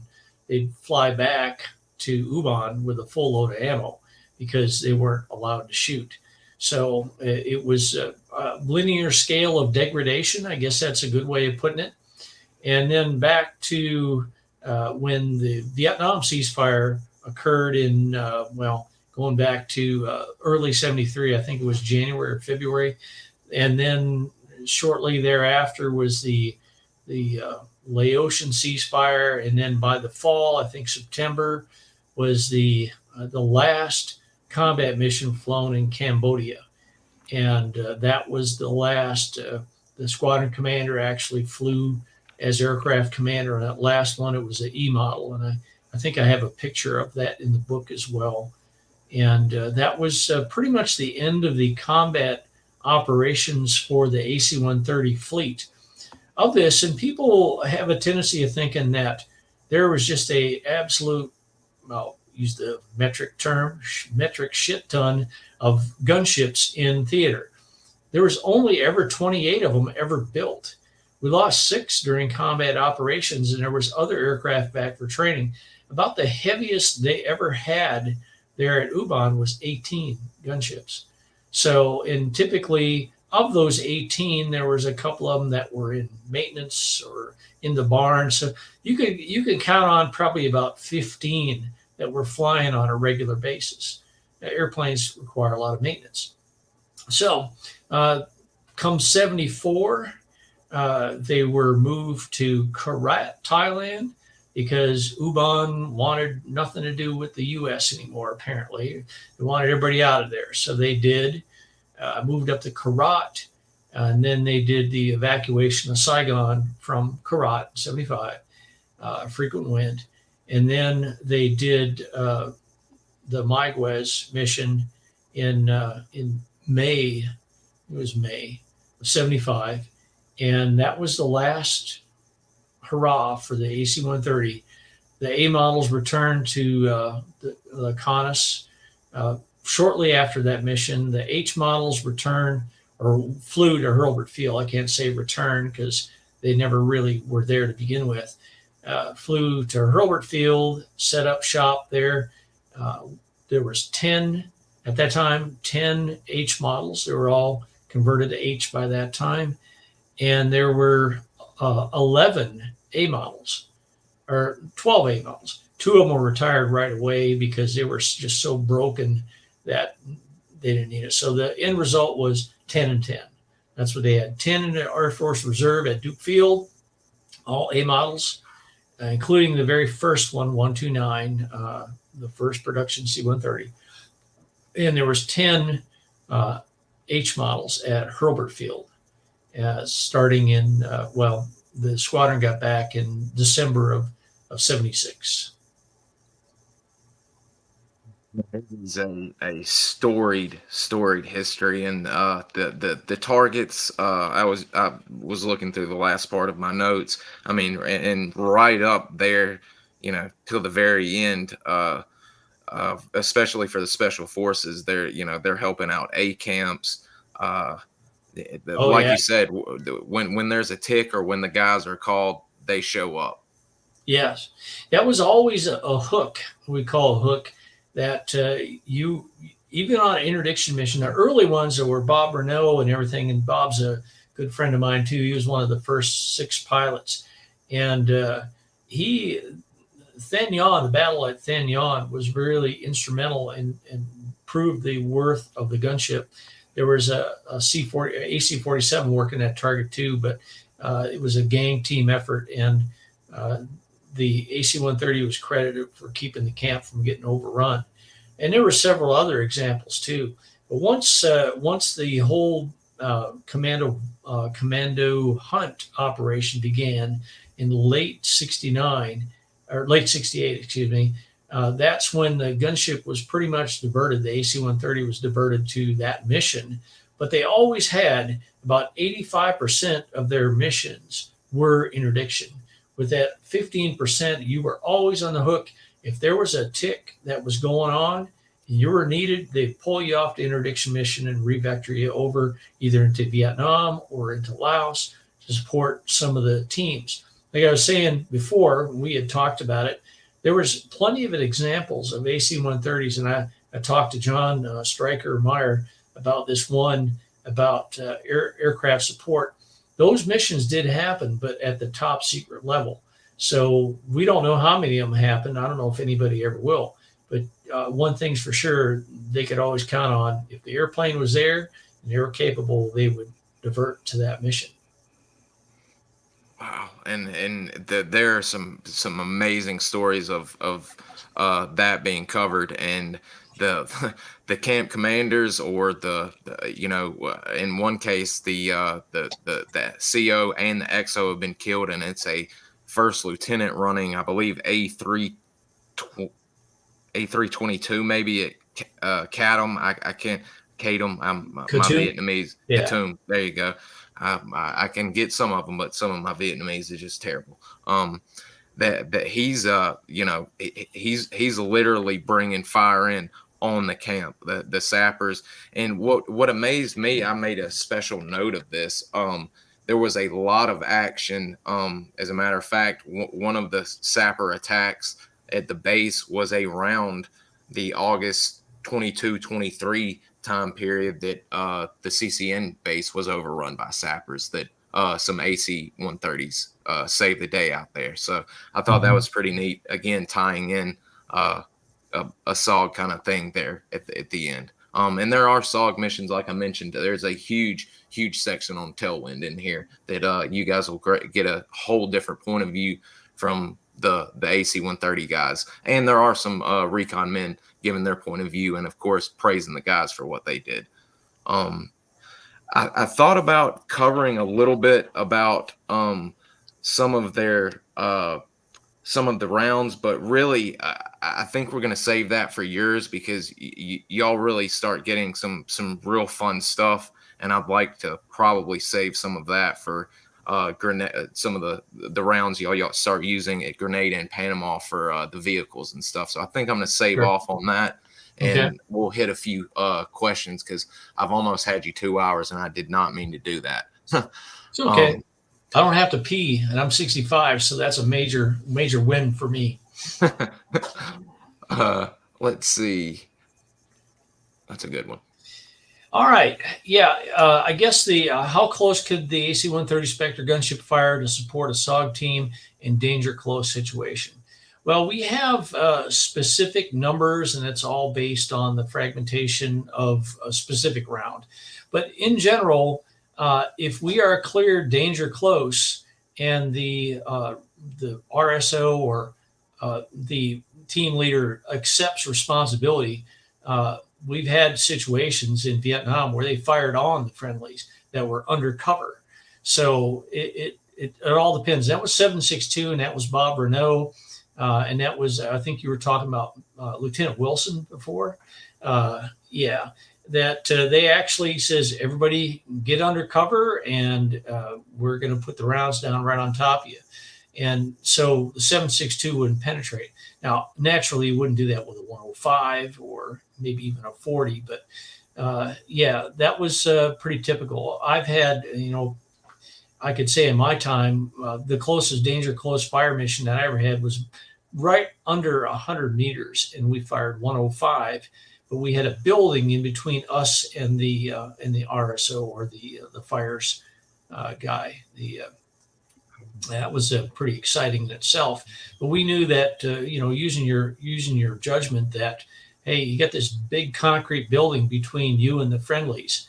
That's going to suck up a lot of frags. You're going to fire in behind that. Just make sure that you do hit behind the building and you don't hit anywhere else. So yeah, that's a good question, and it's something that's unfortunately not really easily answered. And I hope that you see the depends answer is there are, like, say, published numbers as far as what we call safety numbers, and ricochet fans, and what we call reds. But yet those numbers are just guidelines. It comes right down to it. If the trooper on the ground needs fire support and accepts responsibility for fire, and he tells us to shoot, we'll shoot where he wants. There's been some instances in Iraq, and I don't want to get too far into that. They were like 12 to 15 feet from the friendlies, but they walked them in. As a matter of fact, a guy I worked with was involved in one of that. With if you want to research online, Redmond was the guy that was hit in the face on that one by hostile fire, and that crew, as a U model, was credited with saving him, and they got within 12 to 15 feet with 25 millimeter. So yeah, that's pretty close. Then that's Jason Redmond, guys, and Yeah. strangely enough, we are in touch with. We've had a SEAL on that was in. I can't remember if that was SEAL Team 3 or 12 or 8. I can't remember what Dave and Jason were on, but Mr. Dave Hall was with him during that incident. I think he Mhm. was with him during that one, and he gave us a little play by play on that. And my goodness, what a day that was! They definitely brought it in, and that, I mean, that's I've personally heard it soar. Guys telling stories. One of my favorite is Mr. Bob Howard. I believe when he was going in on a bright light for Joe Walker in RT, California, and it had gotten just absolutely desperate. And he got one strobe at the other end of the platoon, and he got one in the M79.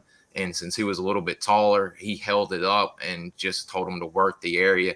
And guys were getting rocks and all kind of stuff from ricochets on them and stuff. So I've definitely heard guys saying that they walked it well within danger close on them. Yeah, it's like whenever you get, and I personally have had a few, not a lot, of danger close calls, but those are the kind that you're so careful when you start walking, you start firing out, and know where your impact is compared to where the crosshairs. And sensor operators doing this in the trainable guns, and so those are the kind of missions that sometimes you have to have the flight surgeon remove the seat cushion out of your ass when you land because you're clenching up so tight, hoping that you don't hit any of the friendlies.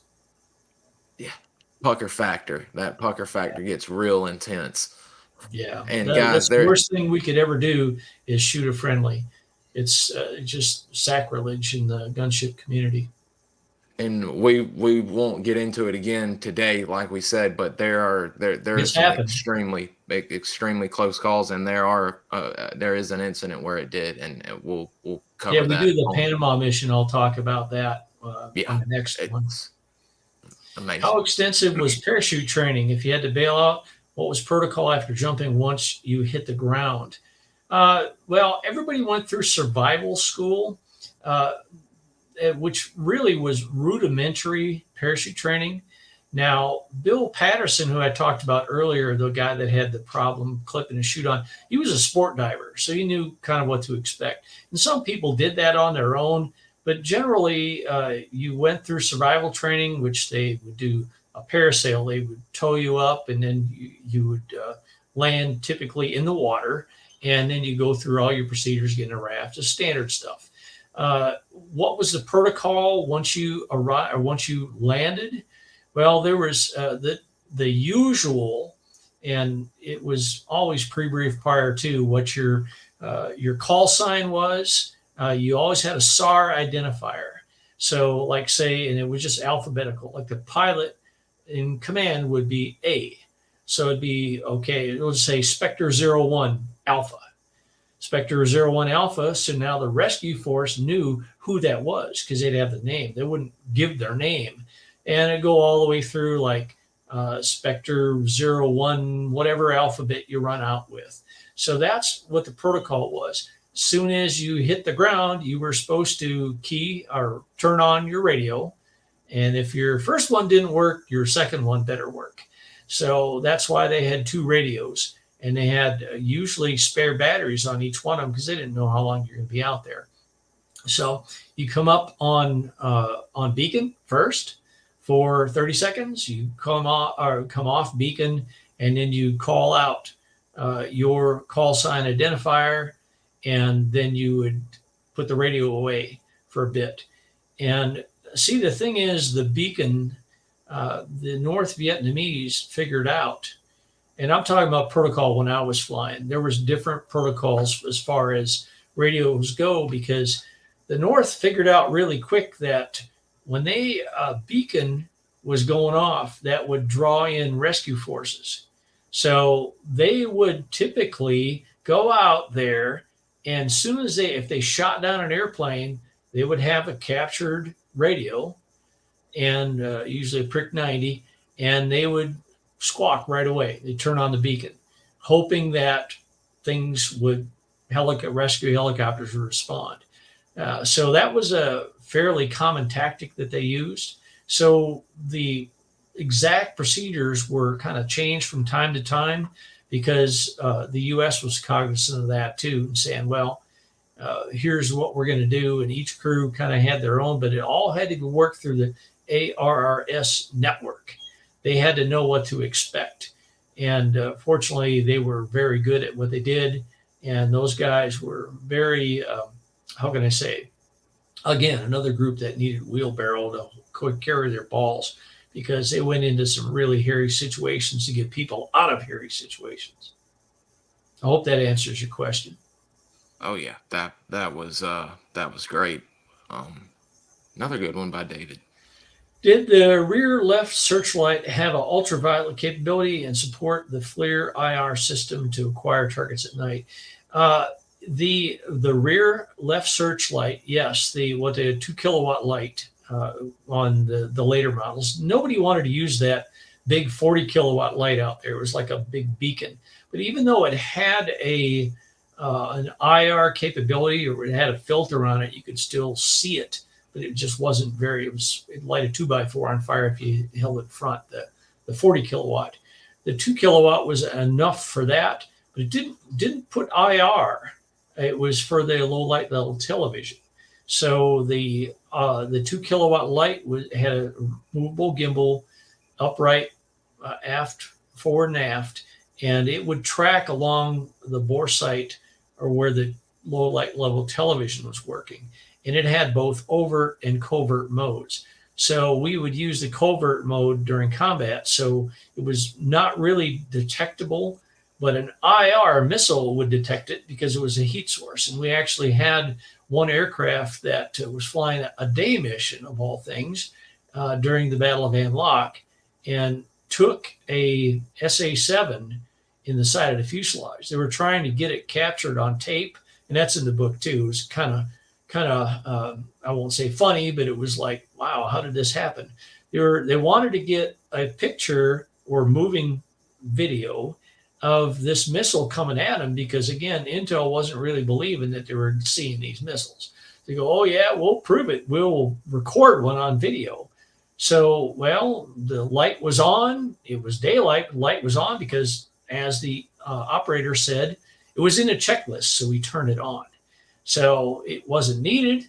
So, but it was out there hot, and guess what? That SA-7 homed right in on that light, and they got a pretty good view of that missile coming right up and hitting them. And it blew through the airplane, big hole in the, just missed the light by a few feet, and it bored a big hole inside the airplane, severed a couple of the support structure and reinforcements on the back of the airplane, gussets, and it went through the other side, and the tail of the airplane almost came off. And Ken Felty was the IO on that one, and Ken's still around. He lives out in Arizona. I talk to him every now and then. Says he got like 38 or 40 shrapnel wounds in his back and in his helmet and the back of his neck, and he wound up surviving.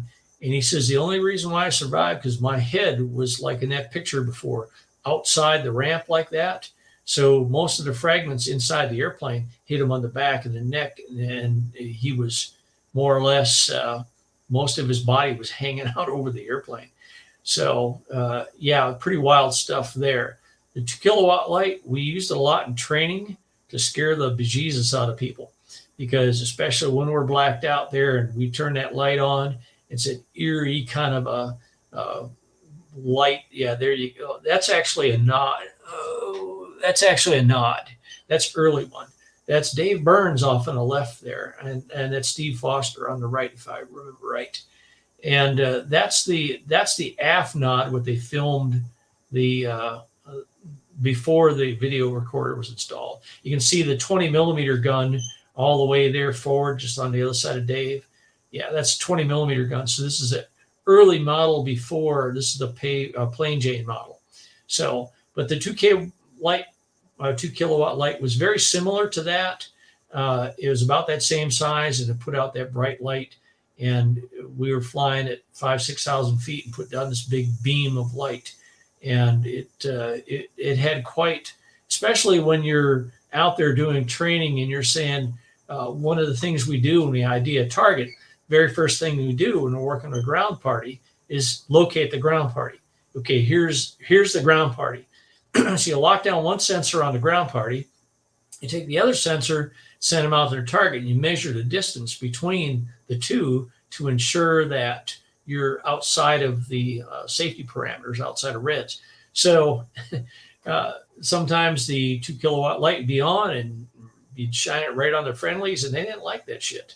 Like, oh my God, they're going to shoot at us. No, we're just IDing you.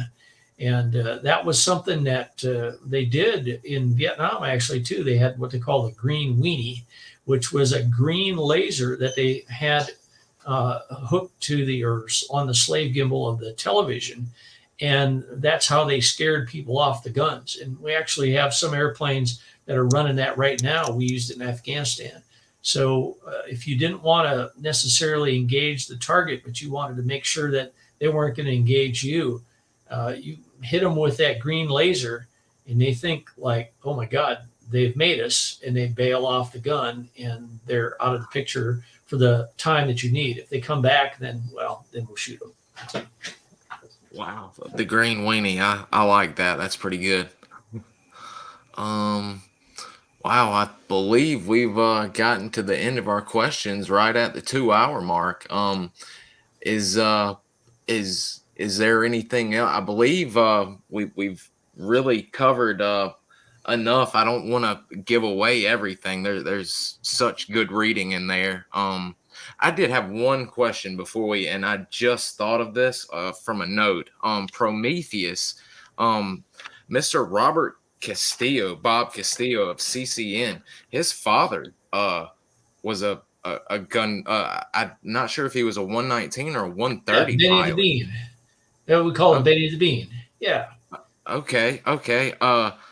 I believe I've in one of Jason Hardy's books or one of the SOG books, I believe I read that he was actually had Bob with him and they heard on the frequency or on the radios, he recognized some call signs and sadly it was one of the CCN teams that went MIA and I believe Bob and them actually attempted to go help out and I haven't got the rest of the story, but it's nice to know that he was a 130 pilot. I did not know. Yeah, I yeah, wondered about it. he's gone. He passed away some time ago, but he's one of the Specter legends. They Anybody that gets a name like Benny the Bean is got to be, they don't give you nicknames if they don't like you.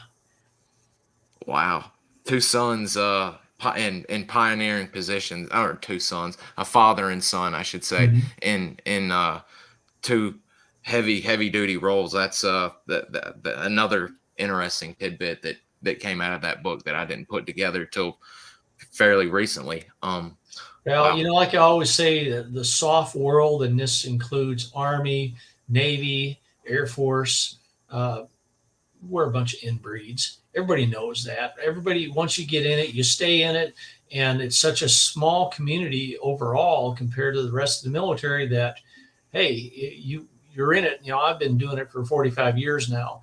And there's people that I've probably forgot more people than I know over those years. But yet, when you're reminded when you run into somebody, and we got Vern Ward right in town here now. He was an old soft guy from Vietnam, and he worked with him when he was our liaison guy. Great guy, and so I mean we're all connected one way or the other, and we all have similar goals. So I really enjoyed my time in SOF, and uh, maybe from a different perspective than most of the SOG warriors, but then again too, we support the gunship is to support, and that's what we do. That I remember you telling me that, and it is a very small community, and we've got some photos for part two that'll show just how small it is and some of the characters meeting up. And part two will actually, you just mentioned Vern Ward. We had Vern on one of our episodes, and Vern is actually mentioned or quoted and mentioned in here, and also, we've lost him, Lieutenant Colonel Michael Taylor.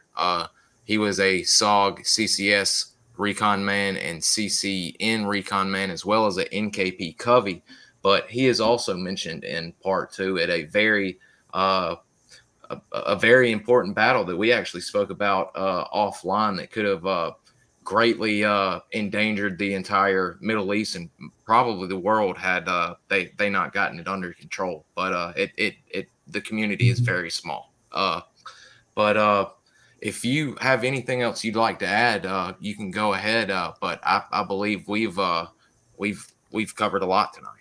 Sure. Yeah. Yeah. It's a good snapshot of that particular period in time. I really appreciate you guys listening in. There's a lot more to it, but generally that's the story of Spectre in Vietnam. It's a great read. Both of them are. I hope you guys will go out and check them out and grab both of them. I will link his Bill's Facebook into the show notes so you guys can check that out. I don't have it in there yet, I don't think, but I will. So you guys check on that, or I'll probably share it on my Instagram so you guys can look for it as well. We do have part two. I don't think we've agreed on a time yet. but we can talk offline about that. But that will Sure. be covering 1976 through 1995 and a whole lot of places and a whole lot of battles. So it won't be too long. Me and Bill will talk offline to figure out a date. But I think that'll pretty much cover it tonight. I want to thank you, Bill, for coming on and Thank sharing you. with us tonight. You're our first gunship guest, and quite frankly, no better guest to have when you're talking gunships, because you've done an outstanding job covering the history, and we appreciate you stopping by tonight. Thank you, Bud. And thank you all for listening. Yes, sir. And I will touch base with you sometime here tonight or tomorrow and see if we can get part 2 on the books. Okay. Sounds good. All righty. You guys have a good evening, and we will see y'all later on. Thank y'all. Have a good night.